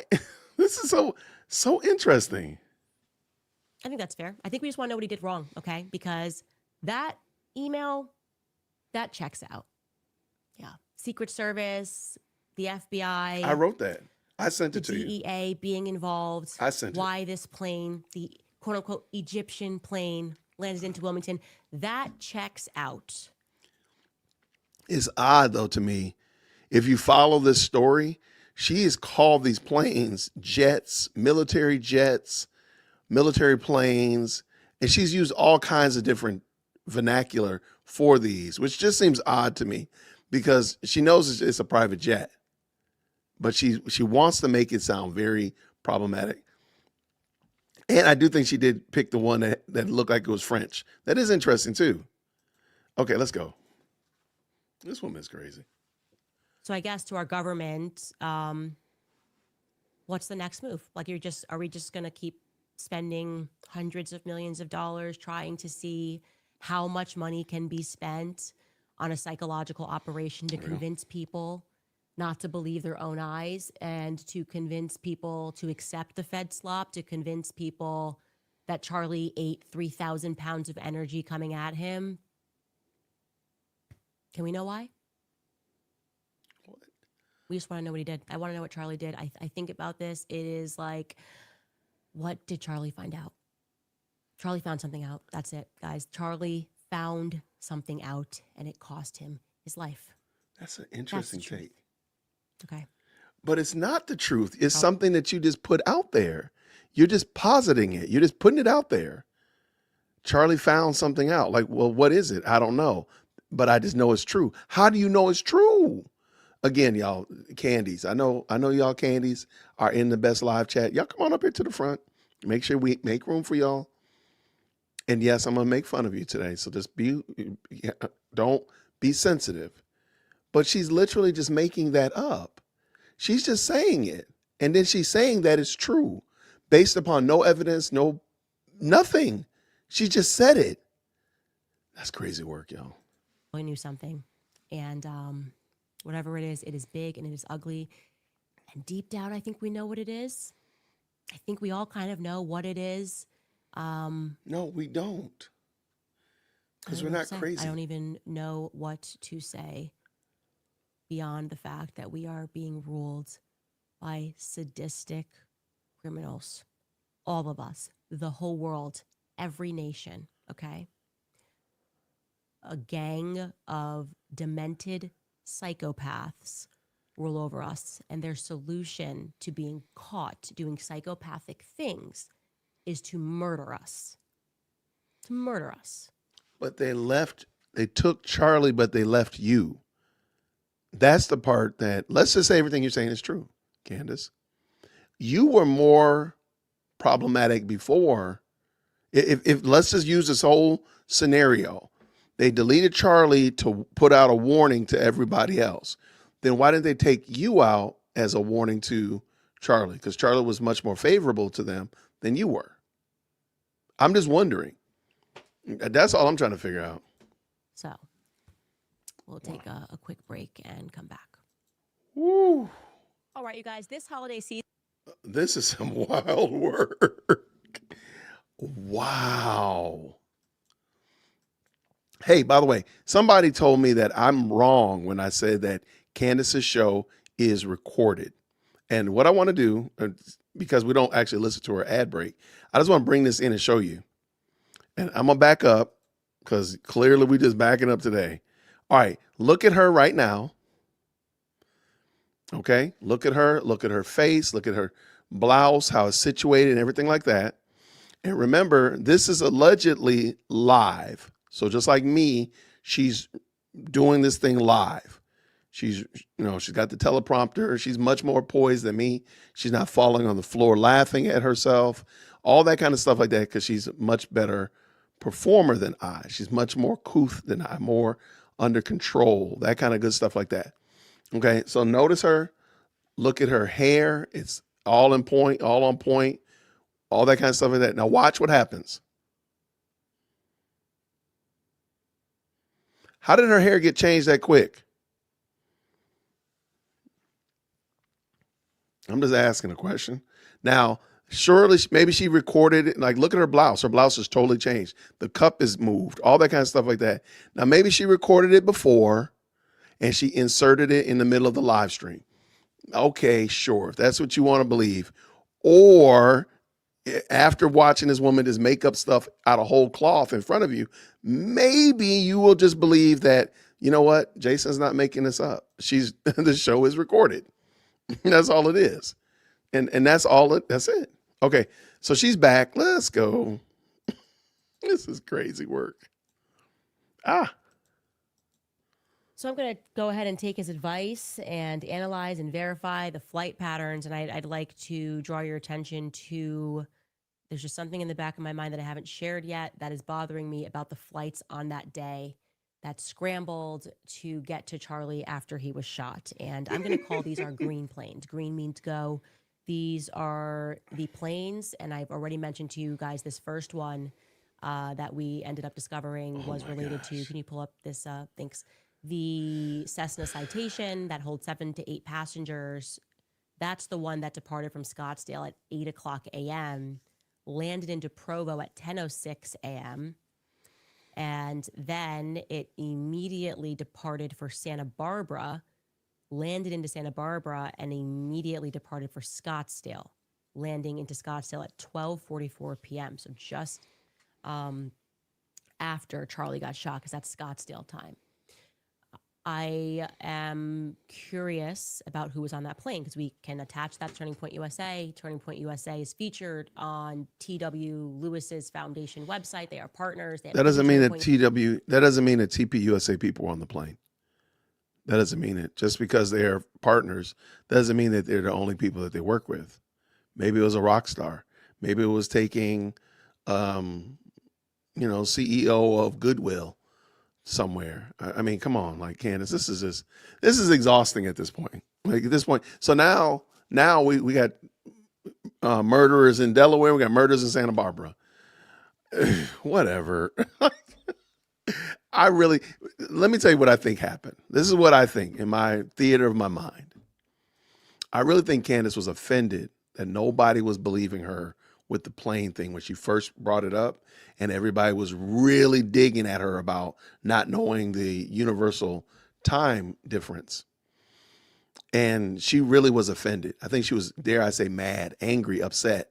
And she wanted to double down, triple down, quadruple down. Like, oh, how dare y'all say I didn't know? I'm gonna find more information. And now she's just literally, because she wouldn't just say, you know what, I was wrong. My bad. I was team the most. I was trying to do something. And I thought this was that and the other, and I was wrong. So instead of just saying I was wrong, she's double, triple, quadruple down. And now we're here where we're looking at plane hangars over in Delaware, flight patterns in Santa Barbara. What's going on? She done brought the French up in here. And Egypt catching strays. I mean, this is absolute insanity. That's what I really think happened. Why we're watching this is the fact that she was offended that nobody was rocking with her with that whole thing, what she said about the planes initially. USA, and that flight feels very important to me. The next flight is a Beechcraft that departed Another Scottsdale plane? at 12:27 p.m. local, and Yo, she got that every. holds about that's a smaller. Yo, I didn't realize it was. I didn't realize there were multiple green planes. Wow. Yo, that's crazy work. This doesn't. This is insane. Just let it go, Jason. Plane, about 6 seats. The next Wow. flight is the 15 to 16 passenger flight. That's a big one. That was Charlie's plane that day. First took him to Salt Lake City for the restaurantology interview that he did, his last interview. And then after he gets shot, which makes sense, somebody sent it directly. I'm assuming this might have been what Mikey McCoy coordinated, sent it straight to Scottsdale. And I would like to know who specifically got onto this plane. And then they land into Provo at 3:31 p.m. The last plane that we have here is one that departed Santa Barbara at 2:19 p.m. local. That's actually quite late. I want to draw your attention to that. That's a smaller airplane, and it's quite late because that's going to be 3:19 p.m. Utah time. So that's 3 hours after Charlie got shot. That person is just leaving Santa Barbara. Passengers, don't know. Here are the passengers that we know came from Arizona and potentially Santa Barbara. Andrew Colvet's wife. We have a priest. We have Stacey Sheridan, who's the chief finance person. We have, fundraiser over there. We have Elizabeth McCoy, the amazing Mikey McCoy's wife. We have Tyler Boyer, and we have Erica Kirk. There could be more people. Whenever Candace throws shade at somebody, look at what they've done to her. Like, remember, she keeps saying the amazing Mikey McCoy. She's offended that his dad said that he was amazing and wonderful, or whatever, wherever that was that it was written that Mikey McCoy was amazing and wonderful and spectacular. That's why she always throws shade at him. She also is offended that Stacey Sheridan, the chief fundraiser, the one that's over the Department of Fundraising, if you will, she really is offended that she's involved in what's going on at TPUSA. So don't be surprised if before the smoke clears, she goes off on her and says that she was, heisting money or something of that nature. Don't be surprised. So I just noticed that whenever she says something, an off comment about her name, or she calls somebody a name out of, kind of spitefully, there's usually because that they've offended her and she's offended by it. We need to focus here. There's a fact that's not connecting for me when I look at this. A fact that I have about how things were running that day. And so if you have information, maybe you're at Turning Point USA, at who left at what time, Turning Point headquarters. Elizabeth McCoy screamed. She grabbed her phone. She ran out. Mikey probably called her. That would make sense. And that's about 30 minutes away from the airport. If you have information inside of Turning Point USA headquarters as to who you heard, or maybe you watched an interview. There were tons of interviews that everybody was doing in the days following. That's that were crazy part of the work. Turning Point USA apparatus, speaking about where they were, what time they got the call. Please send that at moretips@CandaceOwens.com. Now, our list of Turning Point lies is just getting longer every day. Yesterday, we talked about Brian Harpole, the security guy who was not convincing at all. And he basically said, we didn't have drones because looking at the rooftops, because I wasn't allowed to have drones, right? We just were not allowed to have drones that day. A lot of you emailed us and said that was a lie, actually. Again, going back to the early interviews that a lot of TPUSA people gave. Okay, hold on. Because I know exactly where she's going to go. Yeah. Yeah, I know exactly where she's going to go. Let it go, Jason. Frank Turek, who was with Charlie on the day that he died, with Charlie in the hospital, and carried Charlie into the waiting SUV, he told Megyn Kelly something different about drones on that day. Take a listen. And in fact, when we were driving into that event, this is the first event I've gone to a college campus with Charlie. He said, Frank, if you can come help me the first couple of days, could you stay an extra day and come with me to the first event? I said, of course. So we're driving in, Megyn, and his team has drones up looking at the crowd from above, and they text him some video. And there's thousands of people there an hour before the start. And I said, Charlie, I don't like this place. There's too many buildings. And but he shrugged it off. He knew there were thousands of people there, and he knew in order to minister to people, you can't completely isolate yourself. It's just like love. You can't keep your heart in a box. You got to give it away. Harpole talked about that though. I knew that's where she was going to go, because Harpole said they flew drones at the beginning, but they're not supposed to. He said the AV team. So she's going to make that a big lie, as if he's lying, when he actually addressed it in the actual interview. And the bad thing is that she probably already knows this, but she knows her audience is not going to go back and fact check. I have the video, so I know what he said. So I just think that's adorable that she did that. His team had drones. They were texting him footage when he was in the car. So Brian Harpole lied. You see, I told you. I used to lay in my grandma's bed and watch Judge Judy with my grandma growing up.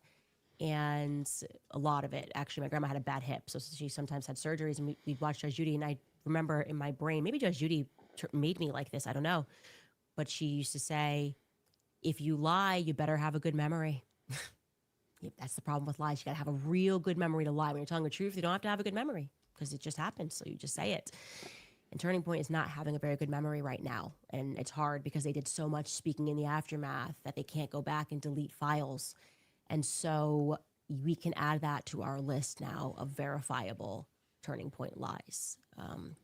This list is, by the way, we're on 2 pages. Here's a second page. It's getting long. And I'm wondering why any lies are being told, right? Brian did this interview months later, and they still don't have their ducks in a row. By the way, elsewhere in that interview with Brian Harpole, the security guy, with Sean Ryan, he reiterates, he doubles down on the idea that Charlie ate 3,000 pounds of energy coming at him. Take a listen. So the bullet came in and hit the vertebra. So it came in and then tore up everything in the wound cavity, hit the vertebra, crushed it, shattered it, turned, crushed the second one, turned, kept going down all the way. I think they said C6. Holy shit. Yeah, it's like, why not put that info out? Why not put it out? And then Why wouldn't they put that out? And if it do me. Candace is so ridiculous that she doesn't even realize that he's actually in agreement with Candace. That's how wicked her heart is, that she can't even realize the man is not lying. He's telling you what happened and saying, and then he's going to say, why don't you FOIA for the medical exam, for the autopsy? This is just, yeah. Candace can try to say that she cares about Charlie all she wants to, but really, she's not going to beat these charges. Candace is wicked. A favor. Don't make me do it. It's not my job. And so then it got to here, and you're exactly right. And then hit, I think, 6, and then fragged. And so explanation 101. What are you hiding? Yeah. It's like I'm sitting back here when people are saying we bombed him or there's that wound. I'm like, hey, if somebody would, from an official capacity, would just release that. And I don't see how that could jeopardize a fair trial for a guy. So to be clear, the only person that can actually release his autopsy report is Erica, next of kin. That's given to the next of kin. That's like the Utah state policy. If he's suggesting that the feds are blocking her from doing that, I mean, he's in that statement, why not just release it? They could in theory just release it. And yeah, it's not going to jeopardize anything. The reason they're sending you out to do it is because they don't want to be caught lying themselves. The feds have told a ton of lies. That's the problem. And they don't want to add to it. So it's easier to send out a security person and say, oh, we never said that. He said that. If what he is saying is true, Charlie wasn't shot by a 30-06, which we've been telling you from the beginning. Okay? We've been telling you Charlie was not shot by a 30-06. He was not that damaged. I told you this. I've confirmed this. Okay? And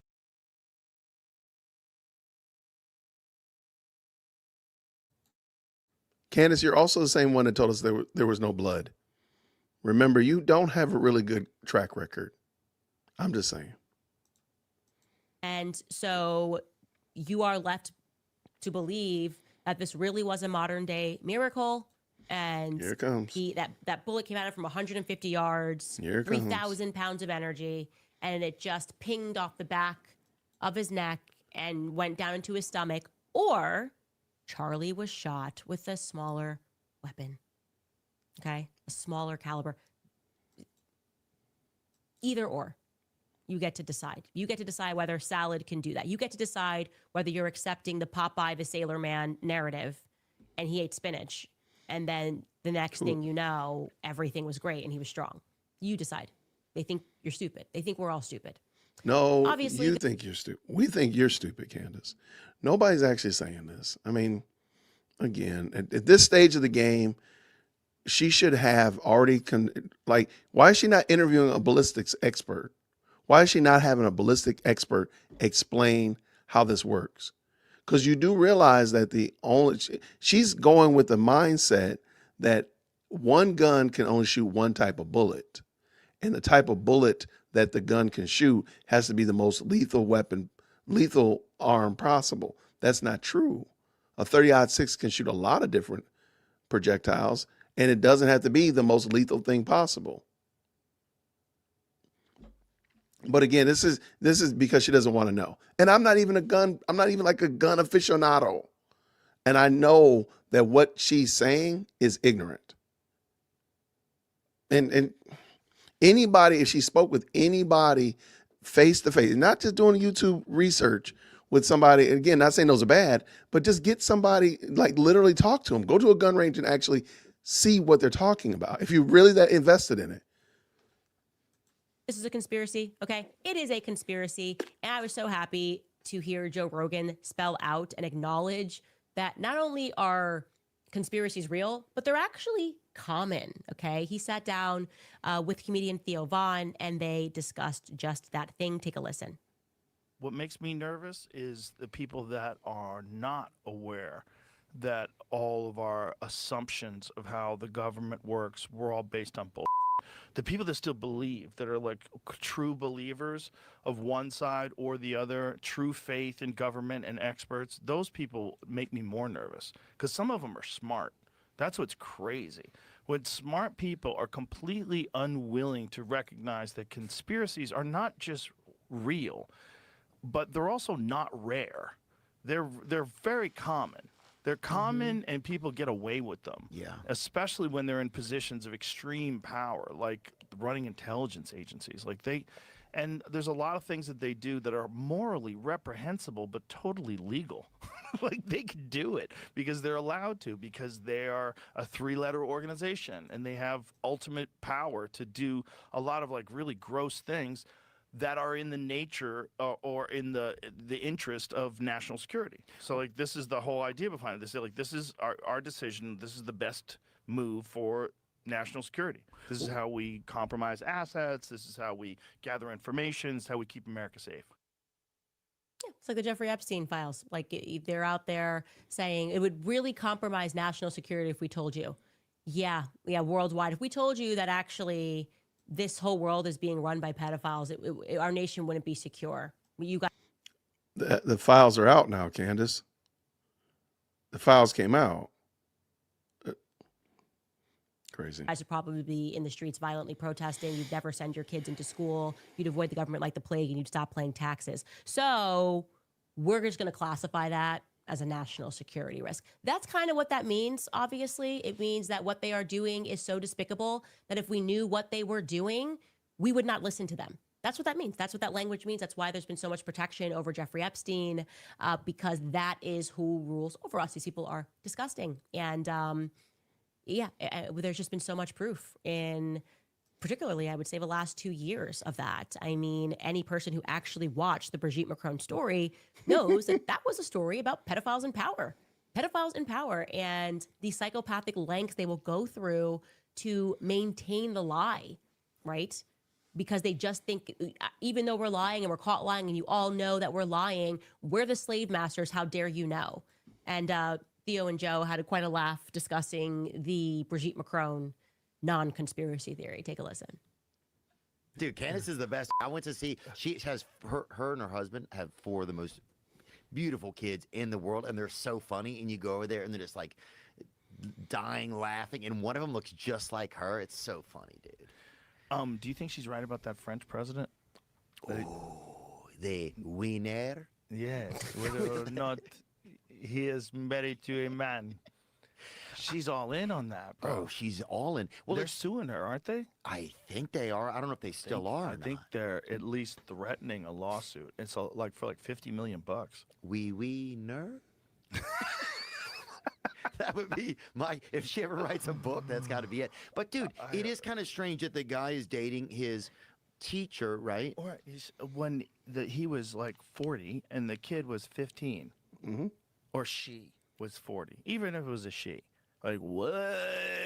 And again, this is France. They're very different over there. Yeah. Pedophilia is just like, oh, get your weed out of that child. Winner. What have you done? Winner. He's almost 15.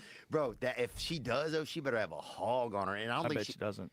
That's what I'm saying. I don't know if she has the body style to have a real hog on her. And that, if they release, the last thing the last thing France needs is to release like a wiener that looks like it's retreating, kind of. It will just go down in this. They need to release a hog. Classic Theo Von. Classic Theo Von. And here's the reality. I told the truth about the. But she's gonna claim victory. You do realize that Joe Rogan and Theo Von are not actually co-signing her, right? She does realize that. She's smart enough to realize they're just making fun of the story. They're not invested in it. They're not siding with her. They're just like, whatever. If it happens, it happens. They're not invested. But she's so intelligent, so stunning and brave. It's funny at this point. I just think like her hatred for anything really at this point, I don't know who she hates, is so palatable. Like she doesn't realize that they're just making fun of her. Brigitte Macron story, right? And like I said, the fact that they are caught and their move is we're going to sue Candace Owens, that really tells you the nature of the psychopathology. Like these people are not human. Do you know what I mean? They're not human. There's something very dark and sinister and wrong that nothing stops them. They have no shame. And their only option is more anger, more destruction. And in some circumstances, people with that much power, in a lot of circumstances, more murder. And I will never get over the fact, by the way, that the decision was made to execute Charlie Kirk publicly. They wanted us to see it.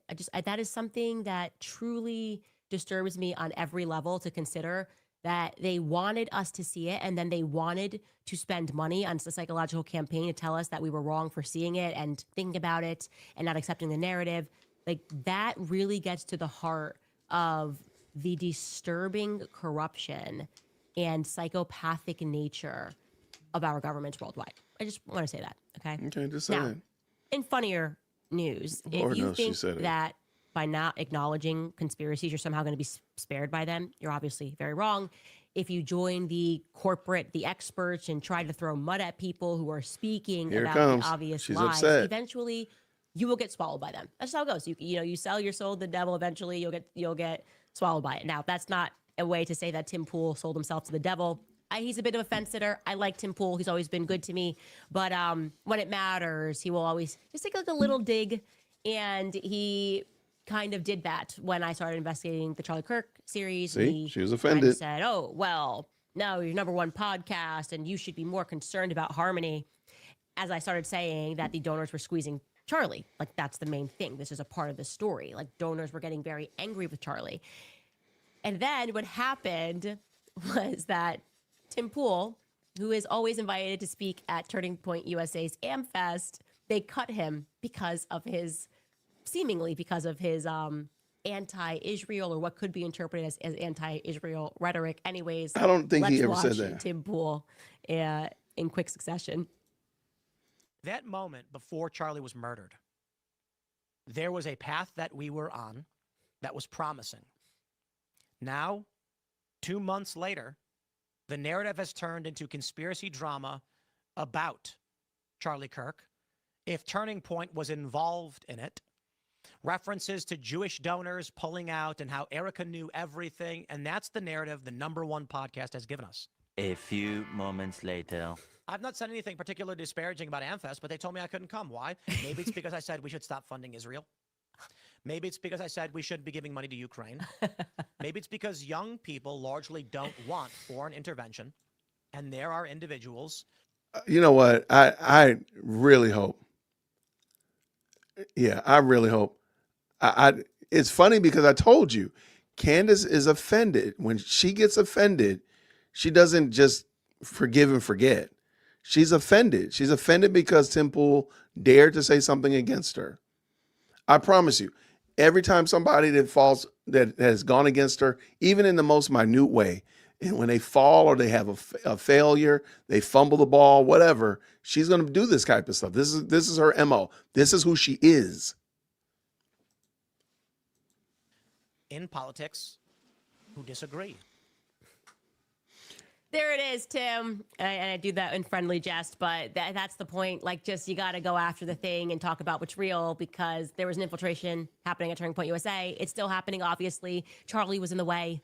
And this is relevant. It's all relevant. We have to understand exactly what happened in the months leading up to Charlie Kirk's assassination to understand a fuller picture, to try to get to what the truth is. And yeah, anyways, I thought it was very funny when I saw that happen. Not like funny that you didn't get invited. It happened to me the year before. That's it. The donors squeeze him. They don't like one thing you say. You get put on a list. Financial threats are made.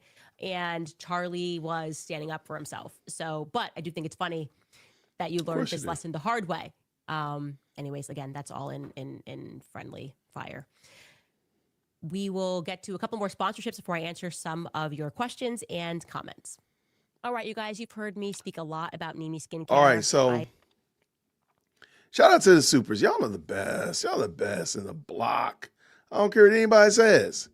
What does Phantom say this? Real talk. Egypt was part of the peace talks with Hamas. People on the plane may have been Hamas leadership meeting with U.S. and Israel. Therefore, secret negotiations for peace. It is totally normal. Shout out. Thank you so much for the $10 super. And the plane thing is just dumb. Oh, wow. My anniversary is December 5th. Do you think? I don't want to know. I don't want to know. Real justice, free with truth. I don't know with the $2 super. I want to say thank you so much for that. Let's keep this game rolling. 5687 with the $5. Clicked on pro MTG comments on a new video that were suspiciously similar. Okay, I got you on a Nux video. Seem like bots joined 4 months ago. Guy names are female profile pics. That's always a great giveaway. Any kind of picture that just doesn't look right usually is a good giveaway. Thank you so much for that $5 super, by the way. And let's keep it going. Let's keep it going. Patrina says this with a 5. She don't have anything else and spending all her time on this. And you're talking about the mommy sleuth. Yeah, like that's crazy work. And then Rishi came in with the 5, says the plane stuff is getting boring. What happened to Britney Spears and Courtney Love? Wonder if she'll ever come back to that. I don't think so. She wanted to bring in what was the lady's name? The business manager, The business manager was really, all that was just to bring in the business manager. So she don't care about Courtney Love. She don't care about Britney Spears. It was the business manager, because then that person somehow or another was tied to Calvary Chapel churches. That's what she wanted. But thank you so much for that. Phantom comes around with the 2. I hate to inform her, Charlie Kirk was not that important. I think Candace's mind would be blown if she really knew how many people did not know who Charlie Kirk was. I really think, like legitimately, if she could find out like the true number of people who did not know who Charlie Kirk was before September 10th, because there's a lot of September 11th experts, but we're talking about before lunchtime on September 10th, I think it would blow her mind. I think it would really, she'd be shocked to know how many people did not know who Charlie Kirk was. All right, what we got here? Just sent you a video via email. I think I saw it, and I'll pull it up in a second. I think you also told me to read it first, and I was like, I can't read it while I'm online. Let me just double check, make sure I got the right one. Phantom, thank you so much for that. Yeah, I think I saw this one, and I didn't.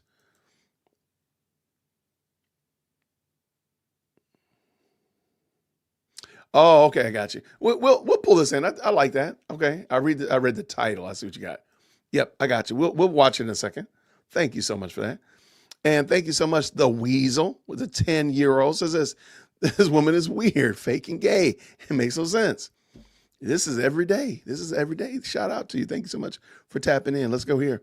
Thank you so much. Juki with the 5 says this. She's going to claim next someone tried to take her out. Also, public sin needs to be dealt with public. Everyone needs to call her out by name. I'm right there with you. And I agree with you 100%. This is definitely a situation where I think you don't just go to somebody privately and talk to them. This one is well past that. We're well past. Let's just talk amicably. We got to talk privately. I'll pick up the phone and call you. No, this one doesn't need a public display to separate yourselves. Okay, let's finish this up. She's reading comments, y'all. Y'all know how it's going to go. To be tomorrow at 6:00 p.m. Eastern. Also reminding you, we have new merch on the website. Plus, we have a Black Friday sale running. So you can go to CandaceOwens.com and use code BLACK20 for 20% off. Black 20. That's racist. Books. If you'd like to buy a book, you can head to makehimasandwich.com for a regular copy, or you can go to CandaceOwens.com for a signed copy. Top comment from last episode is from Yearning for the Truth from yesterday's episode. This person writes, there is a current propaganda campaign going on at Calvary Chapels where Israel is directly sending money to an LLC in San Diego by the name of Show Faith by Works. This LLC is working with churches to promote an October 7th experience. It includes spreading a certain narrative about what happened that day and a geofencing campaign where if you attend these churches, your phone will be targeted with pro-Israel ads and much more. I sent you the official FARA document via email where their entire plan is laid out. Yeah, this is like MK Ultra. These are basically, these are government military experiments. It's like, how many times can we tell you that Israel is a victim before you believe it? How many times can we tell you that Charlie Kirk, nothing happened weird on that day and it was just a lone shooter before you believe it? I think they have stretched this campaign to its max. I don't think more people, the more money they spend, and the more magazines that they print at a church are being drawn towards Israel. I think they're realizing something is very wrong. So it's having the exact opposite effect. And for that reason, I encourage it, because we have to wake up to what's going on. We've all been asleep at the wheel. We've all been victims of psychological campaigns one way or the other. I mean, what was it? A couple of years ago, I was right versus left versus right, Democrat versus Republican. And I'm going, what the heck is this evil at the top that rules over the rest of us? We have to come together. That is the only way that we can undo this matrix, truly. And I do want to say this from my heart. I know what I saw in that vision that I told you guys I had in the days leading up to Charlie's assassination that made me pull my kids out of school.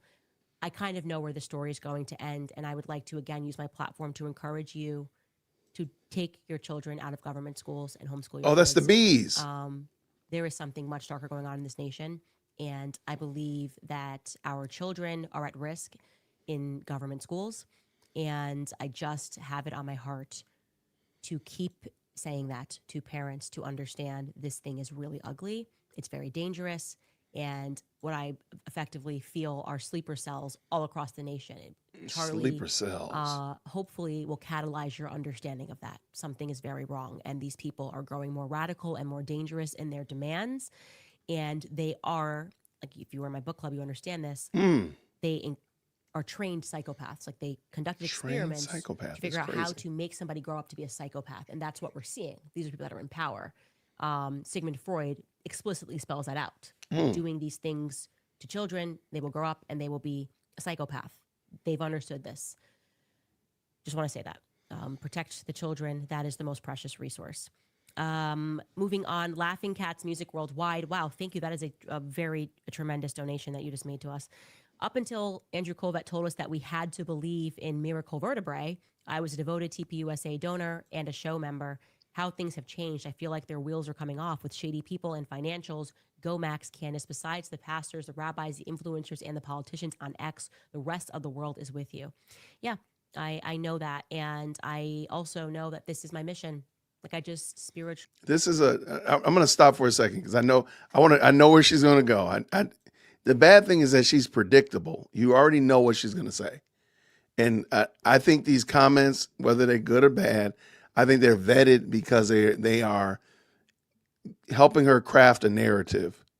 You know, she does not want to believe that the bullet, which I do think is interesting because she doesn't know what caliber of bullet was actually shot from that weapon.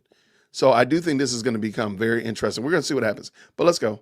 Candace, besides the pastors, the rabbis, the influencers, and the politicians on X, the rest of the world is with you. Oh yeah, the rest of the world. I know that. And I also know that this is my mission. Like, I just spiritually know that this is my mission to help awaken, to help further catalyze this global awakening that we're having, and whatever part I play in it, so be it. I just want to get into heaven, and I'm not going to get there by making deals with the devil. Notice that in the midst of this, and I think that's adorable that she mentioned she wants to get into heaven, which I think is just an interesting languaging, but you know, we're not going to have that argument right now. I do think it's interesting though, in the midst of, she said, a global awakening, not a revival, not people being more aware of their own mortality, people being aware that you can go out at any moment and you need to get right with God, or any of those kind of colloquialisms. She just wants you to be aware of, you know, global awakening. Okay. There's sinners all over the place. Okay. That's it. You perceive your own safety by just going along with it. But there's nothing that could be less safe than allowing evil to continue to rule because you fear it. It's only going to get worse. It's only going to get more demented. And we are seeing that now. Ev 3031 writes, and this is, thank you, that's another major donation. They divided us so that we would never talk, never think, but open minds will always find truth. Thank you, Candace, for going deep and showing what real critical thinking looks like. And Charlie, he found out what we have known all for a while, and he has connected those dots. He can't say it, but we know now. Yeah, deep down, I think we do know what this is really about. Soul Survivor writes, Calvary Global Network branched off from Calvary Chapel Association in 2017. Much like they infiltrated TPUSA, they started branching out into separate things. I sent in a tip about Calvary Global Network, and you may find it interesting. Thousand Oaks is a part of Calvary Global Network. It is always about infiltration, and obviously I can't change what happened to Charlie, but I just wish I was there because I always warned him about certain people. This very people that the world is now kind of switched on to and going, what's up with these people? Charlie was just so motivated, and I think that he equated more dollars with more success and didn't equate it necessarily with more of a threat. But Charlie did not die in vain, obviously, because we are having this conversation because of what happened to him. Wow, she is really Bigfoot Believer writes, with everything that you've uncovered, is there any chance our extremely unserious government will ever prosecute Charlie's killers? If not, Kash Patel's FBI may be the next. I am having a hard time taking politics seriously since Charlie's death. Go Max. I was very clear. I'm not voting until they tell us what happened to Charlie, why it happened to Charlie, why it had to happen to Charlie. Yeah, I'm just out. And I don't really care what anybody has to say about that. I would say no. By the way, they are prosecuting regarding Charlie's girlfriend. She hit us with a strike on YouTube. It wasn't a strike. We got a, what did we get? I don't want to mischaracterize it. A copyright claim. I say about that. I would Listen to what she says right here. It's a Freudian slip, but just listen. Like, again, she's offended. Like I said, listen what she says. say no. By the way, they are prosecuting regarding Charlie's girlfriend. She hit us with a strike on YouTube. It wasn't a strike. We got a, what did we get? I don't want to mischaracterize it. A copyright claim for her sensational music, and so we might have to trim out that sensational song from the Tim Dillon clip that we showed of him listening to it. So, yep, she said Charlie's girlfriend. This is just, let me back up so y'all can hear it again, just in case y'all missed it. regarding Charlie's girlfriend, she hit us with a strike on YouTube. It wasn't a strike. We got a, what did we get? I don't want to mischaracterize it. A copyright claim for her sensational music, and so we might have to trim out that sensational song from the Tim Dillon clip that we showed of him listening to it. So, oh, sorry, I said Charlie's girlfriend. I meant Cash's girlfriend. Thank you for correcting me. Bigfoot believer. Oh, sorry. Elodium writes, my bet is it's connected to the Macrones. They rang the MK Ultra red phone to get you off their backs. Plus, Charlie was now an issue to them. One stone, two birds. It's just me thinking out loud and speculating. But, you know, a lot of people wrote that instantly, like they did this. Why when the, let's just play the game. Hold on. If the Macrones could put somebody's head to bed, they would put Charlie's to bed and leave Candace. Let that run around in your brain for a minute and tell me that makes sense. This woman is unserious. There is no way that this woman's serious. Potentially, because you were on the track of Brigitte Macron, we were getting real close talking about that MK Ultra experiment that happened, that I believe it looked very much like Prisoner 2093 could have been Jean-Michel Trogneau. And then this happened. And I did not at all think there could be a connection, but this French angle is weird. I will say that. This like now learning about how the French, whatever, purchased the hangar and did this deal. And I don't know. We don't know. We are just following the actual evidence and investigating this. But a lot of you have sent in that those are your suspicions. We have no concrete evidence to prove that, obviously. But I think has that ever stopped you though? Has not having concrete evidence ever stopped Candace? Comment in the chat. Has not having concrete Candace, you have feelings, you have vibes, you got your gut. How in the chat? I need to see the answer. Has not having concrete evidence ever impeded this woman? I mean, we've been watching the show for most of the day, and you've had no concrete evidence. You're just going everywhere, footloose and fancy free, just going all over the place. Let's go. That this was multinational. At the very least, we can accept that this was an international operation. International. Raymond Rohrer writes, assassination or more about what one plans to do, not what they have done. Lincoln's plan after freeing the slaves, relocation. Kennedy's plan to deal with the military-industrial complex. What was Charlie's plan after the Doge investigation? There is the answer. Could be. Yeah, it's a lot of stuff to think about, and I think about it constantly. I'm obviously obsessed with this case. Miss Heather writes, Candace, I had to mute and sit in silence to process all of that. It's one thing to know about the corruption, but when you finally know it, it sickens you to the core. God bless. Yeah. And what do you know?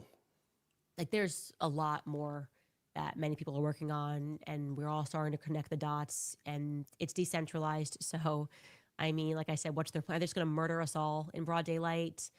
I shouldn't challenge them, but it's funny because she has said that now 3 times in this episode, and she said it yesterday too.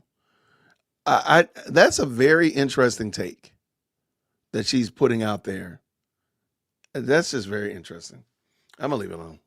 Does seem like a lot of people are now switching on and realizing this is sickening. It should sicken you to your core. You are sickening. You're a human. You're right. It means that you have a soul. and these people do not, for whatever reason. Jennifer K writes, Candace, keep going, Max. Zamet writes, Candace, go Max. Worldwide evil has no borders. Charlie is watching you with pride. I know he is watching. I know that Charlie is proud of me, and he knew that I would do this. That gives me tremendous comfort. Caribou writes, praying for you and your family and standing with you in truth. And Yanelin writes, from a Cuban who opened up her eyes, thank you. Gracias, Gandas Owens. Love that. Well, you guys, we will see you tomorrow. Don't forget that we have book club at 6 p.m. Eastern. If you would like to support us, head to CandaceOwens.com. Sign up. All right. Subscribe. We're done with that. Yo, that's some crazy work, y'all. I'm sorry. I really hope that woman gets saved. I really do. I mean, watching her crash out on a daily basis and the people that she's impacting and dragging into this insanity, it's kind of sad. It is kind of sad to watch. So we're going to clean the palette. There is a video that I want to bring in. So shout out to the best live chat on the planet. I appreciate y'all rocking with us. Thank you so much. I got a couple things I want to talk about as well. I was supposed to talk about yesterday. So let's clean the palette real quick. We got Christian over here. And he's gonna break it down to us. Let's go. I don't like this one. That's a hood foo-foo. This one was gross. I'm sorry. That one was just gross. I don't know what was going on in that one. Ready to try your new favorite treat for fall? That depends on what you making. Start with 1 cup Jet Puff Marshmallow Fluff. Then add 2 cups pumpkin. And I ain't too big on pumpkin flavor, but let's keep on watching. 2 cups of light brown sugar and 1/4 cup heavy whipping cream. Miss White Lady, what exactly is this supposed to be? Add in 1 stick of butter, a pinch of salt, and pumpkin pie spice. What is this supposed to be, some dip? I'm gonna stir everything to combine. I decided to add some pecans. Pecans? Boy, this getting whiter and whiter the more ingredients she adds. And grab your hand mixer and blend to your desired consistency. Then I added some edible glitter. Wow, what's the glitter for? And stirred that in. Now add your pasta. And now add the what? I chose chickpea because it was hearty and held up well. Grab yourself a scoop. I'm not grabbing no scoop. Scoop that in the garbage. Make a bowl. Top with whipped cream and sprinkles. Take a bite and enjoy. Yeah, the caucasity is strong in this one. I'm going to pass on the pale people pumpkin pasta, Lord have mercy. Ready to try your new favorite treat? I just feel like these people just waste food. Like, what's the purpose of that? That looks disgusting. All right, let's see another one. No, we're not watching that. Bro, I had to go get my own Popeyes today. Well, what's the matter? And look how small the leg is. Yeah, I hate when they give me tiny leg chicken. In the wing.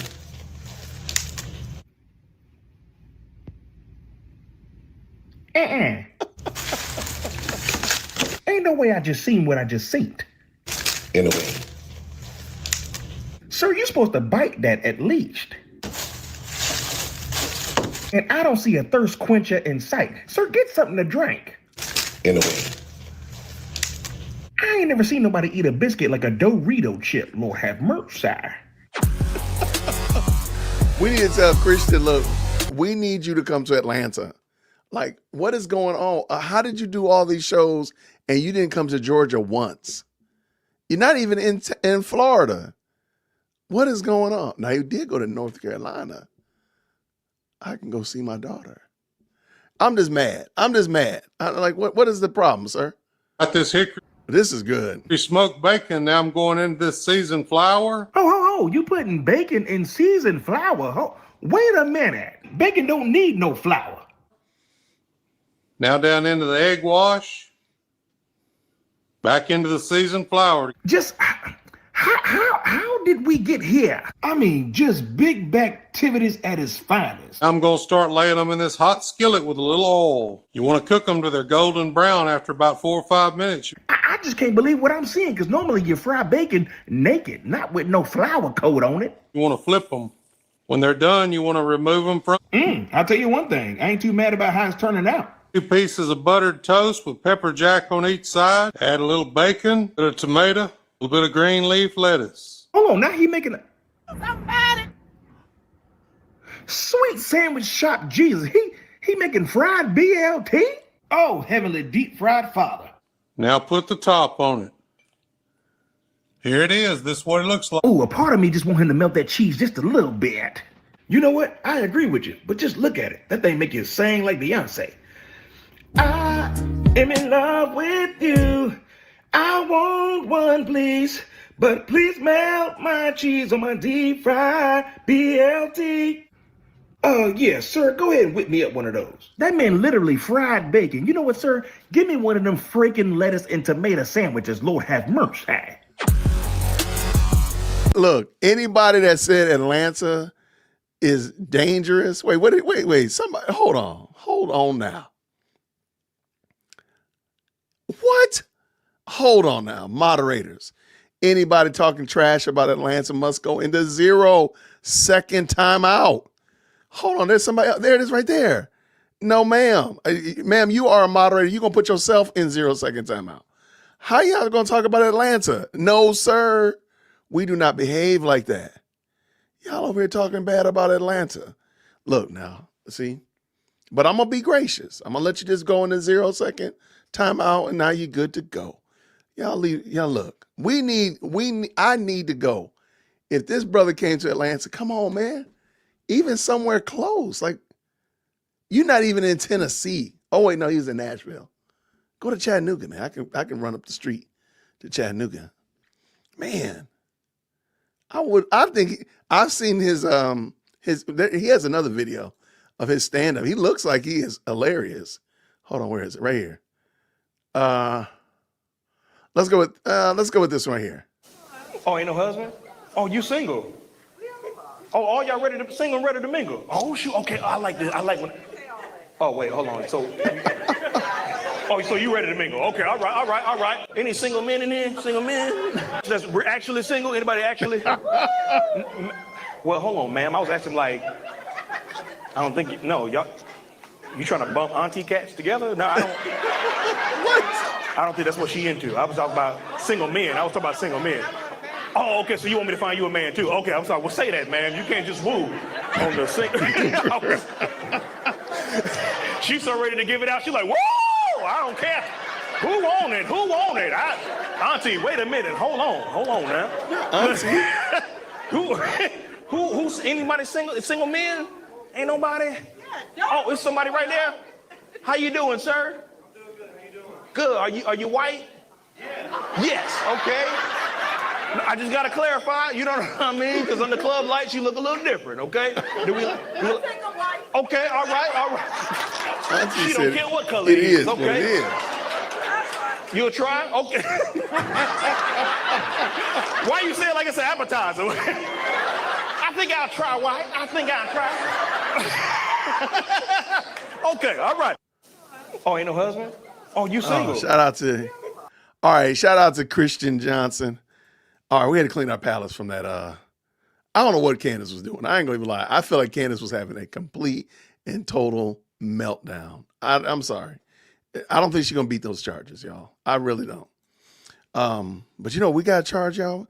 Y'all, I got 284 likes. Can I get to 3? Can I at least get to 300, y'all? Can I at least get to 300? I'm gonna pull in this video. I have not watched it. Shout out to Phantom.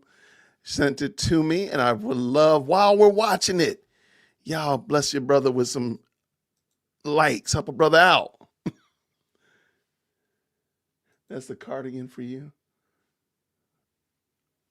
Y'all, wow. What should happen to Candace Owens? Should she? No, I don't believe in silencing or any of that nature. My appeal is to the audience. If my audience leaves, then I got to come up with something else. Maybe y'all want me to talk about, Stanley Cups. Maybe y'all want me to do, engine repairs or something of that nature.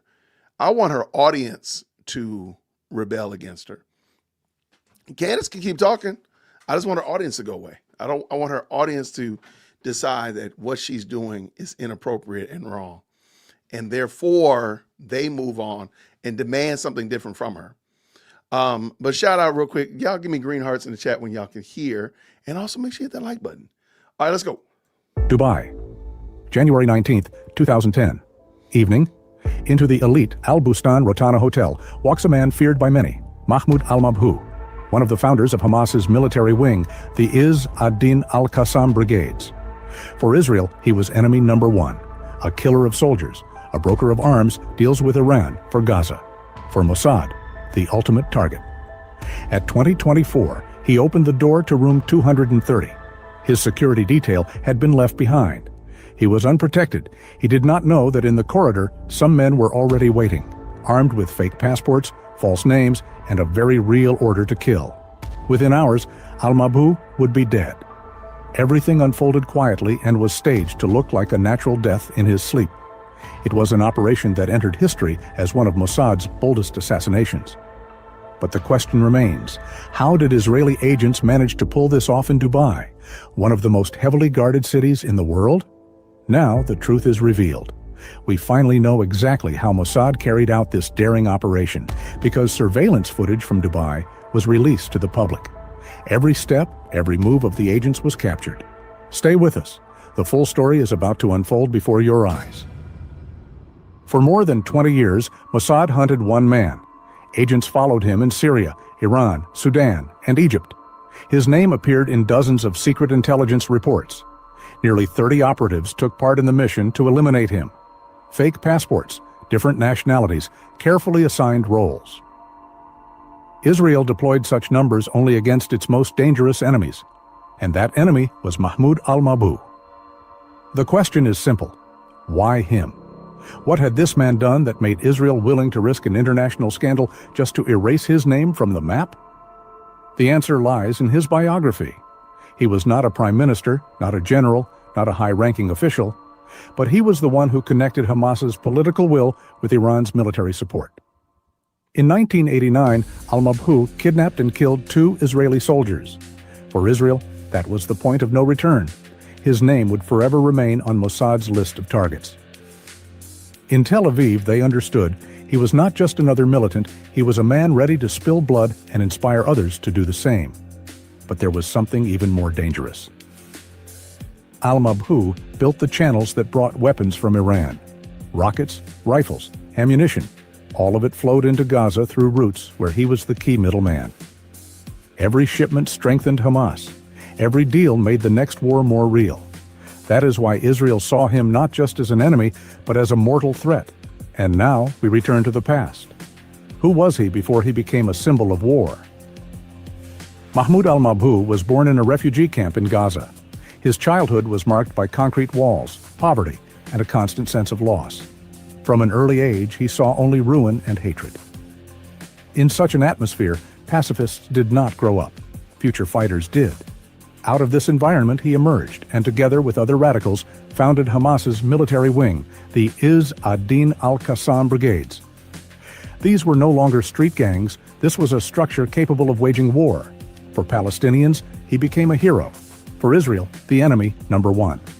And so his death in a Dubai hotel room was only a matter of time. Although Mahmoud al-Mabhouh had been hunted for many years, he was only eliminated in 2010. At a closed meeting in Jerusalem, Mossad chief Meir Dagan presented a report to Israeli Prime Minister Benjamin Netanyahu. The target was moving too freely, continuing arms deals with Iran and planning new shipments to Gaza. Dagan insisted they could wait no longer. Netanyahu approved. The order was given. From that moment, preparations began. The operation could not be carried out in Gaza or in Syria, where al-Mabhouh felt at home and was under Hamas protection. It had to be in a place where he would be without bodyguards, in transit, caught between meetings. That place was Dubai. The city seemed calm, businesslike, far from open war. But it was precisely for this reason that al-Mabhouh felt safe there. And precisely for this reason, Mossad chose it. Preparation began with passports. Across different countries in Europe, agents obtained documents under false names. Britain, Ireland, France, Germany, Australia. More than 20 passports. I'm going to stop for a second so I don't just play it without commentary. But why in the world am I to believe that this organization put a hit out on Charlie Kirk because he disagreed with them? I mean, as much as Candace wants to try to make it sound as bad as she can. I mean, he wasn't. I mean, his critique of them was not as bad as she makes it sound. And we already had the letter that he wrote to Bibi Netanyahu. This is his craziness, man. Thank you so much, Phantom, for this. Y'all thank Phantom for dropping that video. Appreciate you, brother. All right, let's keep it going. Let's roll.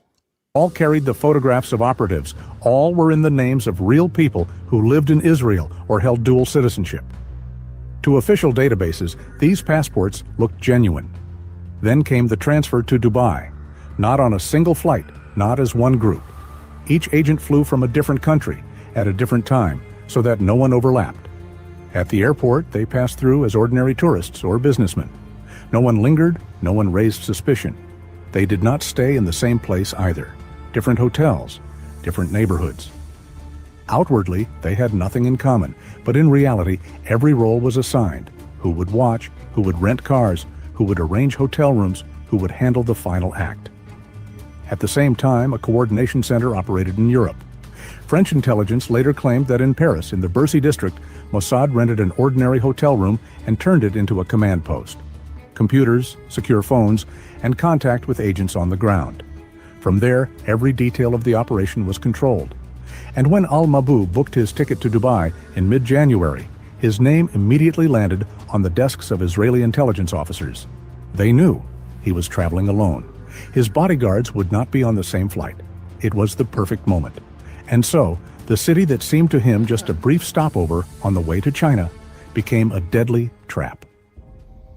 But why did he not have his bodyguards? Mahmoud al-Mabhouh was used to thinking of himself as cautious, but in Dubai, his habits turned into fatal mistakes. The first mistake, he arrived without bodyguards. Normally, he was never without protection, but on that January day, his guards could not get seats on the same flight. There were simply no tickets left. Al-Mabhouh chose not to wait and flew alone. He expected his security detail to join him the following day. But that meant for many hours he was completely unprotected. The second mistake, trust. He gave his family in Gaza the phone number of the hotel where he would be staying. He did it over the phone, not realizing his conversations could be intercepted. For professionals, that was enough to confirm his route and exact location. The third mistake, registering under his real name. Are you kidding me? Despite his experience, despite the danger, he checked into the hotel openly as Mahmoud al-Mabhouh. No disguise, no cover story. For Mossad operatives who were already inside the building, this was a gift. Now they knew the exact room number. And finally, the fourth mistake, predictability. His movements were far too easy to track. Departure from Damascus, arrival on an Emirates flight, and a taxi to the hotel. Everything went according to schedule, without any surprises. He lived as though he had no enemies watching. These seemingly small steps formed a chain that led straight to the end. On that night in Dubai, Mahmoud al-Mabhouh was no longer the cautious Hamas commander. He was a man who made mistakes, and because of them, he became easy prey.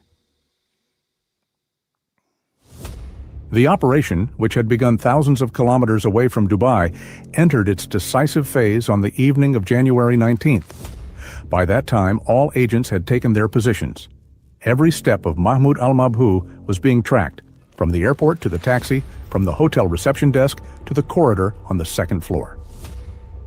It all happened at the Al Bustan Rotana Hotel, a five-star property with easy access to downtown Dubai, located less than 1 kilometer from Dubai International Airport, a place always filled with people, where cameras recorded every move. And yet, it was here that Mossad dared to strike, in plain sight, in the heart of a city crowded with tourists and businessmen. When al-Mabhouh returned to his room at about 8:24 p.m., the agents already knew he would be alone. The room had been carefully prepared. The electronic lock had been broken into and reprogrammed in advance, allowing access at any time. Dang. To an outsider, everything appeared normal. The door opened with a key card as usual. According to the investigation, it all began with a drug. Just a few seconds, and a person loses control over their movements. The substance did not take away consciousness, but it paralyzed the muscles. It left the victim defenseless, unable to resist. Next came electricity. Dubai police reports mention a stun device applied to the head and limbs. It was meant to disorient, weaken, and drain his strength. The final stage was suffocation. A pillow was used, an old and silent method. No blood, no signs of struggle, no cries that could alert the neighbors. Within minutes, it was over. The body was carefully laid on the bed. On the nightstand, a medicine bottle was placed. Everything had to look as if the man had died a natural death in his sleep from illness or a sudden attack. This staging almost worked. In the first hours after the discovery, the police believed it was a quiet death in a hotel room. Only a meticulous investigation, blood analysis, and repeated forensic tests proved that it had been a carefully planned assassination. It seemed everything had gone perfectly. But the very thoroughness of the operation betrayed the perpetrators. Surveillance footage captured suspicious movements. The hotel's electronic locks revealed that outsiders had entered the room. Later, forensic analysis detected traces of drugs and electric shock. That night in Dubai appeared calm and peaceful. But in reality, it was the conclusion of one of the most audacious operations ever carried out by Israeli intelligence. The morning of January 20th in the Dubai hotel began as usual. The corridors were filled with the sound of maids' carts, muffled conversations, and the soft hum of vacuum cleaners. One by one, the rooms were being put in order.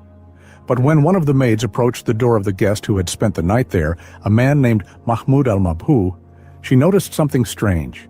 Since the evening, the key card had not been used again, and the door remained locked from the inside. At first, this caused no real concern. Guests sometimes sleep longer than usual or ask not to be disturbed. But by noon, it became clear. Behind the door, it was too quiet. Phone calls went unanswered, and there was no "Do Not Disturb" sign hanging on the handle. The maid turned to security. The guards on duty, together with the administrator, came to the room. They knocked several times. How was the door locked from the inside? Silence. Then security decided to open the door with a master key. The electronic lock gave way, and the door slowly swung open. At first glance, the scene inside looked ordinary. The room was in order. A suitcase stood against the wall, belongings neatly arranged. On the bed lay a man, as if immersed in a deep sleep. His head rested on the pillow. His arms lay relaxed across the blanket. But something was wrong. The maid was the first to notice the absence of breathing. A guard stepped closer, called the guest by name. No response. Then they saw, beside the bed, a small vial of medicine. Everything appeared as though the man had died quietly in his sleep from illness or a sudden attack. The hotel management followed protocol. They called an ambulance and the police. The doctors who arrived on the scene only confirmed the obvious. The man was dead. In those first minutes, no one could imagine that this case would go far beyond standard hotel procedure. To the staff, it looked like a sad but ordinary story. A guest who simply did not wake up. But in reality, behind the door of that room lay a secret that would soon shake not only Dubai, but the entire world. At first, everything seemed simple. A man had died in his sleep. That was the initial version announced by the Dubai police. No blood, no signs of struggle, no noise that might have disturbed the neighbors. On the nightstand lay a small vial of medicine. The scene suggested the familiar scenario of sudden cardiac arrest or a medical attack. But the calm did not last long. Within just a few days, investigators began to have doubts. Too many details looked suspiciously neat, as if arranged. It was decided to conduct further examinations. 10 days later, the original version collapsed. Dubai authorities officially admitted this was not a natural death, but a carefully planned assassination. Debates followed. Some claimed an electric shock had been used. Others spoke of poison administered shortly before death. Still others pointed to signs of suffocation. The theories multiplied, but none explained all the details at once. Only later did the investigation reach a single conclusion. First, a drug was administered that paralyzed the muscles, but left the victim conscious. Then came suffocation with a pillow. Quick, silent, without blood or screams. What had begun as an ordinary incident in a hotel room turned into an international sensation. Dubai police now understood this was no accident, but an operation carried out by a highly trained team of professionals. When Dubai police finally acknowledged that this was a case of murder, a real storm of investigations began. Hundreds of hours of surveillance footage were reviewed repeatedly. In the hotel lobby, in the elevators, in the corridors, people in suits, in sportswear, with suitcases, and without. At first, they seemed like ordinary tourists, but little by little, the puzzle came together into a shocking picture. The videos revealed an entire network of 29 people, men and women moving in perfect coordination, as if following a rehearsed script. They checked into different hotels, met in parking lots, switched cars and clothes. It all looked like a well-staged theater production where every actor knew their part. The biggest surprise came with the passports. Investigators had 26 documents from the United Kingdom, Ireland, France, Germany, and Australia, but all of them were fake. Real people with those names existed, yet they had never set foot in Dubai. Their identities had simply been stolen and used as cover. An international scandal was inevitable. Soon, Interpol published the photographs of the suspects. In the images, smiling men and women captured by the hotel's hidden cameras. For many countries, this was a personal insult. Their passports had been turned into tools of a secret operation. Dubai police made a bold statement. At a press conference, the head of security declared, 99% certain this operation was the work of Israel's Mossad. Those words echoed across the world. Newspapers ran with screaming headlines, and politicians demanded answers. But in Israel, there was silence. No confirmation, no denial. Only the familiar formula. We do not comment on such matters. Thus, from the shadows emerged the alleged executors of one of the most daring operations of the decade. And the deeper investigators dug into the details, the clearer it became. Behind the death of one man stood an entire army of professionals. When the story of al-Mabhouh's assassination had already spread across the world, new revelations added even more intrigue. In Jordan, 2 Palestinians were arrested. Their detention was immediately shrouded in secrecy. Investigators claimed the detainees were not the direct executors of the killing, but it was through them, according to police, that the operatives of the mission obtained crucial information about al-Mabhouh's movements.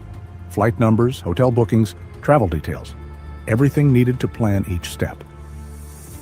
The men's connections drew particular attention. Investigators hinted at possible cooperation with members of the Fatah movement, as well as ties to Mohammed Dalan, a powerful Palestinian politician and rival of Hamas. It looked like betrayal from within, as if someone from the victim's own circle had deliberately exposed him to danger. For Hamas, this became the reason for loud accusations. Its representatives issued sharp statements. The Palestinian Authority is complicit in this crime. It collaborated with Israeli intelligence and bears responsibility for the death of our leader. The accusations sounded like a verdict. Intra-Palestinian tensions flared up with renewed force. Some believed it was mere gossip and political games, while others were convinced, in an operation of such scale, there could not have been success without betrayal at the very highest level. When the investigation released the names and photographs of the alleged participants in the operation, the consequences were inevitable. The scandal that began in Dubai instantly escalated into an international crisis. The United Kingdom, Australia, and Ireland took the very steps Israel feared most. They declared Israeli diplomats persona non grata and expelled them from their territories. For London, the forgery of British passports was especially painful, a violation of a symbol of trust and national security. In Parliament, voices spoke of a breach of sovereignty and a gross violation of international law. Australia and Ireland joined the condemnation, calling the actions of Israeli intelligence a direct threat to their citizens, whose names and documents had been cynically used in someone else's game. Each government declared this was not just an attack on one man in Dubai, it was a blow to the security of all our citizens. The European Union issued a joint statement. Brussels strongly condemned the use of forged passports as a method of covert operations. For European leaders, this was a red line. For the first time in history, such a vast network of counterfeit documents affected several countries at once, turning peaceful visas and travel into tools of espionage. Israel, however, maintained its silence. No confirmation, no denial. But that silence was no longer enough. Across the world, the same question echoed: where is the line between defending national interests and disregarding international law? The secrecy of the Dubai operation seemed polished to perfection. Fake passports, cover stories, the synchronized movements of dozens of agents. But in the 21st century, even the most seasoned intelligence operatives face an enemy that cannot be deceived: digital traces. The first thing investigators uncovered was the bank cards used to pay in hotels and shops by the suspected members of the hit team. To the police's surprise, all of them had been issued through the Israeli fintech startup Payoneer. At the time, the company was known only in a narrow circle of businessmen, yet its footprint suddenly surfaced at the heart of an international scandal. It looked like carelessness, almost mockery. As if behind the flawless facade of the operation lay a direct bridge to Tel Aviv. Then came new evidence. From hotel rooms and meeting halls, forensic experts collected fingerprints and DNA samples. Forensic technologies proved merciless. Where an agent might have been certain he had left no trace at all, lab tests uncovered invisible fragments of his presence. But the most devastating blow came from the video recordings. Dubai was renowned for its surveillance system. Hundreds of cameras captured every step of the city's visitors. Investigators suddenly had hundreds of hours of footage in their hands. Frame by frame, face by face, they reconstructed the team's route, their movements through the airport, hotels, and shopping centers. Why are they so blurry? The editing turned into a real film, how the team assembled from different points in the city, how the agents met, changed clothes, disappeared into the crowd, and then reappeared at Al Mabhou's hotel room. The world, accustomed to seeing Mossad operations as legend, was now watching them through the cold eyes of a surveillance system. Every movement of the agents was exposed on screen. Mystery turned into a documentary report. And the more traces investigators found, the louder the question echoed. Was this a mistake or a calculation left behind deliberately? Thus ended the story of the Dubai operation, daring and flawless in its design, yet turning into one of the loudest international scandals. Some see it as a brilliant strike by Mossad, others as a fatal mistake. What do you think? Share your thoughts in the comments, like the video, and subscribe to the channel. Thank you for watching. Okay, shout out. Thank you so much for that. That was interesting. And the reason I want to look at it is in light of all the foolishness that Candaspiracy keeps putting out there. Do you really think that these people would do that? Like, really? Like, they would use that type of... Now, I'm sure the Candaspiracy is going to come out and say, hey, absolutely. They're going to, absolutely. They mobilize 18 people, all these jets following around for years, which sounds crazy, by the way. Really? Is that the easiest understanding? Really? Okay. I just think it's interesting. But shout out to the best live channel in there. Thank you so much, Phantom, for that. I appreciate it, brother. Thank you again, Emotional Support Paintbrush, which is a funny name, by the way. I appreciate you for the $2 super, no question, no comment, just pure love of the game. Thank you so much. And let's keep it going. Again, Emotional with the $5 here says, can we send fake tips to see if she reads just to test our theory? I cannot condone that. I don't want it to be said that I'm telling people to do that. So I am not telling anybody to do that. I'm just going to say it like that. I can't say that you wouldn't do it, but I can't say that I would. I think this was interesting. Well, shout out to Giorgio Let's Go with the $5. He says this, hey, Jay Wick, question. If Candace turns out to be right, will you ever explain why you were so sure that she was wrong? Just curious. Yeah, I'll explain right now. Candace has given no facts. She's given no hard, tangible evidence that other people can scour, whether it be her sources, her leaks, this, that, and the other. She's given us nothing. If you want to say the WhatsApp message that she read, in context, that doesn't say what she said. The random emails, the pictures, the text messages from 7 years ago. Show me something now. If Candace can show me something in 2024, 2025, that substantiates her relationship with Charlie Kirk, because I don't believe she had a relationship with Charlie Kirk. I don't believe it, because everything she keeps bringing up is this old, ancient stuff. Show me something new.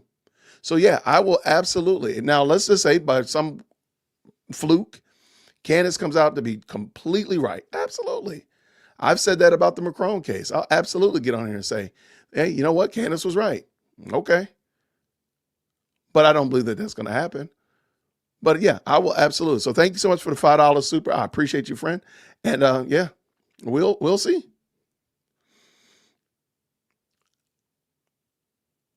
Yeah, you knew she was going to blame Israel. You knew it. You knew it was coming. You know Israel going to catch that shade. You knew it.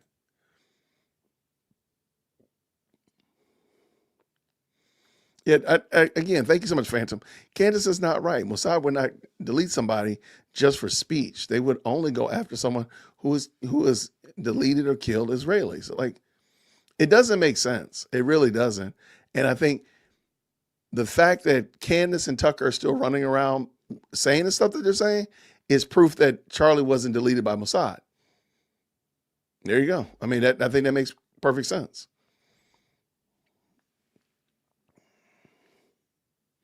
She shows text messages without dates and timestamps. What am I supposed to do with that? Like, you wouldn't, I guarantee you 85% of the stuff that Candace says is evidence, she's shown proof, blah, blah, blah, blah, blah, blah, wouldn't pass the sniff test in a court of law. Most of the stuff that she's called out wouldn't pass the sniff test.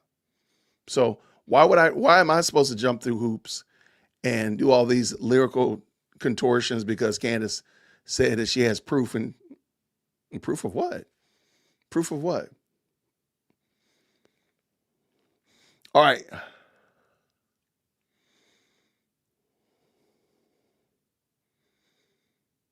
I like it. I like it.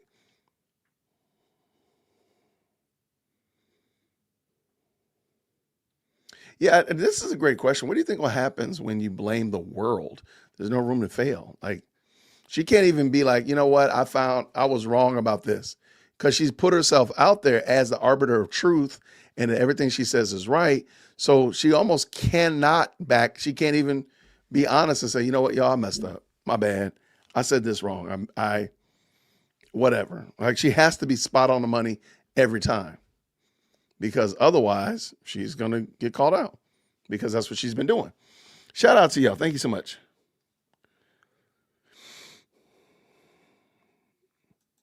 I think doxing could be considered a form of terrorism, in my opinion. Yeah.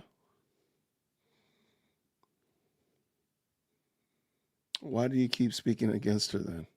I'm not certain who you're talking about. Sierra Rainbow. I'm not certain who that is.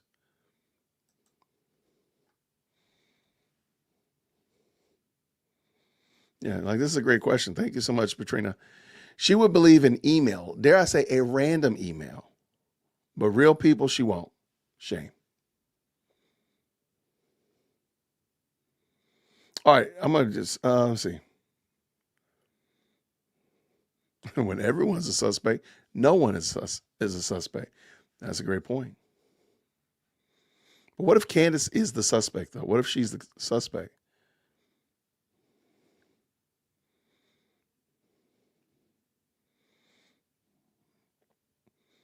All right, I thought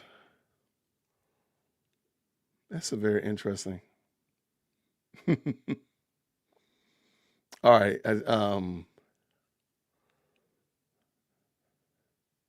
yeah, that's a okay. I'm just looking to see if I see any other comments pop in. I appreciate y'all. Thank y'all so much, man. That was a lot of fun. The plan is tomorrow to hop back in here and do this. I might have to start later, because Chief Executive Second Born has an event at school that ends at 6:00. So I might have to start later, but I'll make sure you know ahead of time. Yeah, see, the lady does protest too much.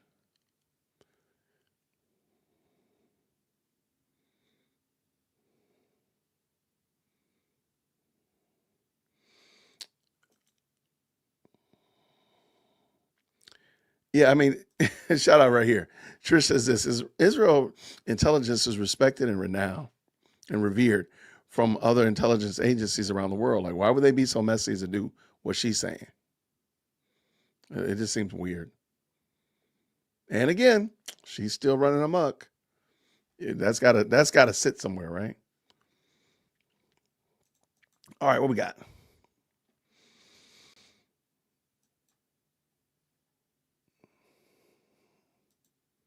Okay, I am over here making sure we check the traps. It looks good. Everybody, I want to say thank y'all so much to the best live chat on the internet. Thank you so much to the mods. Thank you so much to the stream sponsor Amethyst Angel. I appreciate y'all. This is a lot of fun, and I'm glad that y'all have a chance to rock with me. I do want to go over a couple quick things. Tomorrow is going to be Thankful Thursday. I'm going to try to get this in because otherwise I'll forget.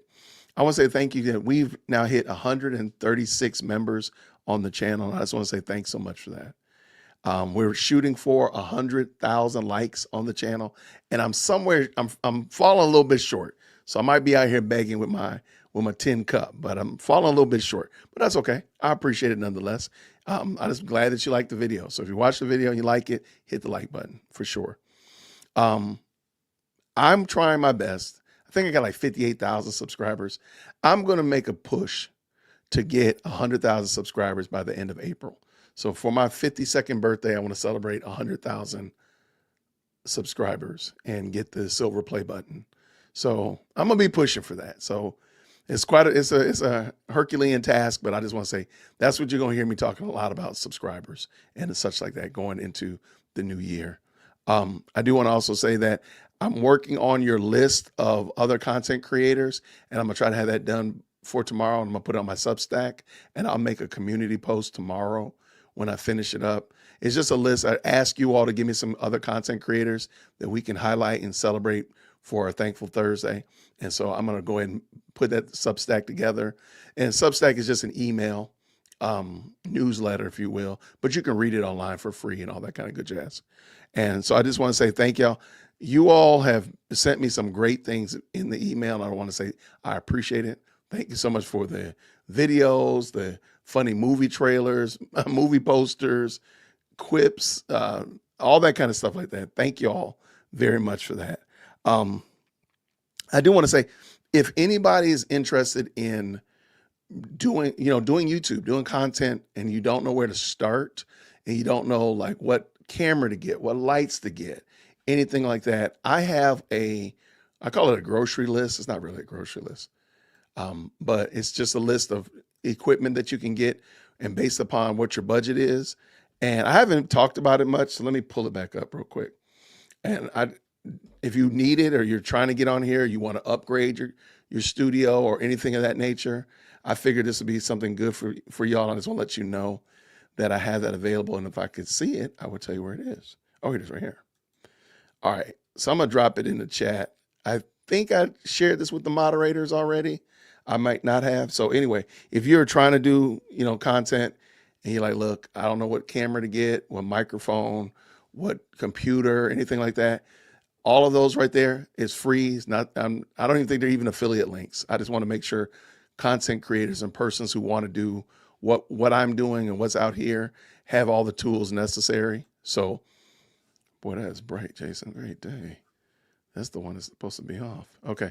The content creators can have that. So check it out. If you need something from there, or if you have questions, you can always ask me. I have no problem answering questions for you all.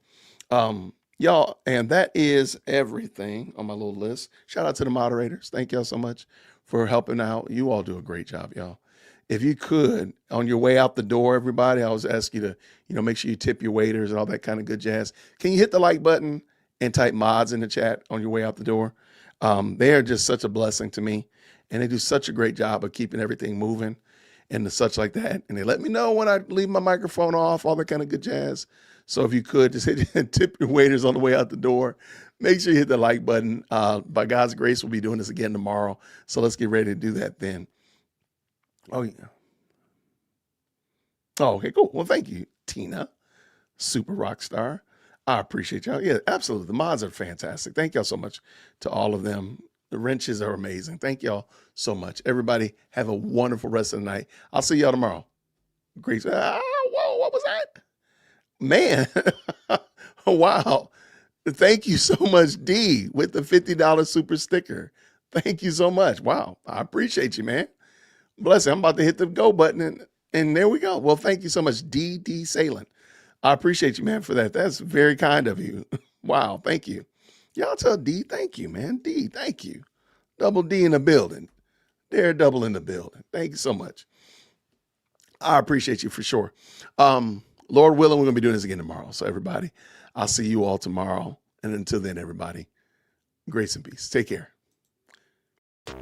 Thank you so much for tuning in to another episode of the Jay Witt Podcast. If you enjoyed today's show, please do me a favor and hit me up with that 3-piece special. Like the video, subscribe, and of course, share it with somebody who would also enjoy this type of content. And make sure you leave a comment because I do pin the best comments to the top. So thank you so much for tuning in today. And until next time, everybody, grace and peace.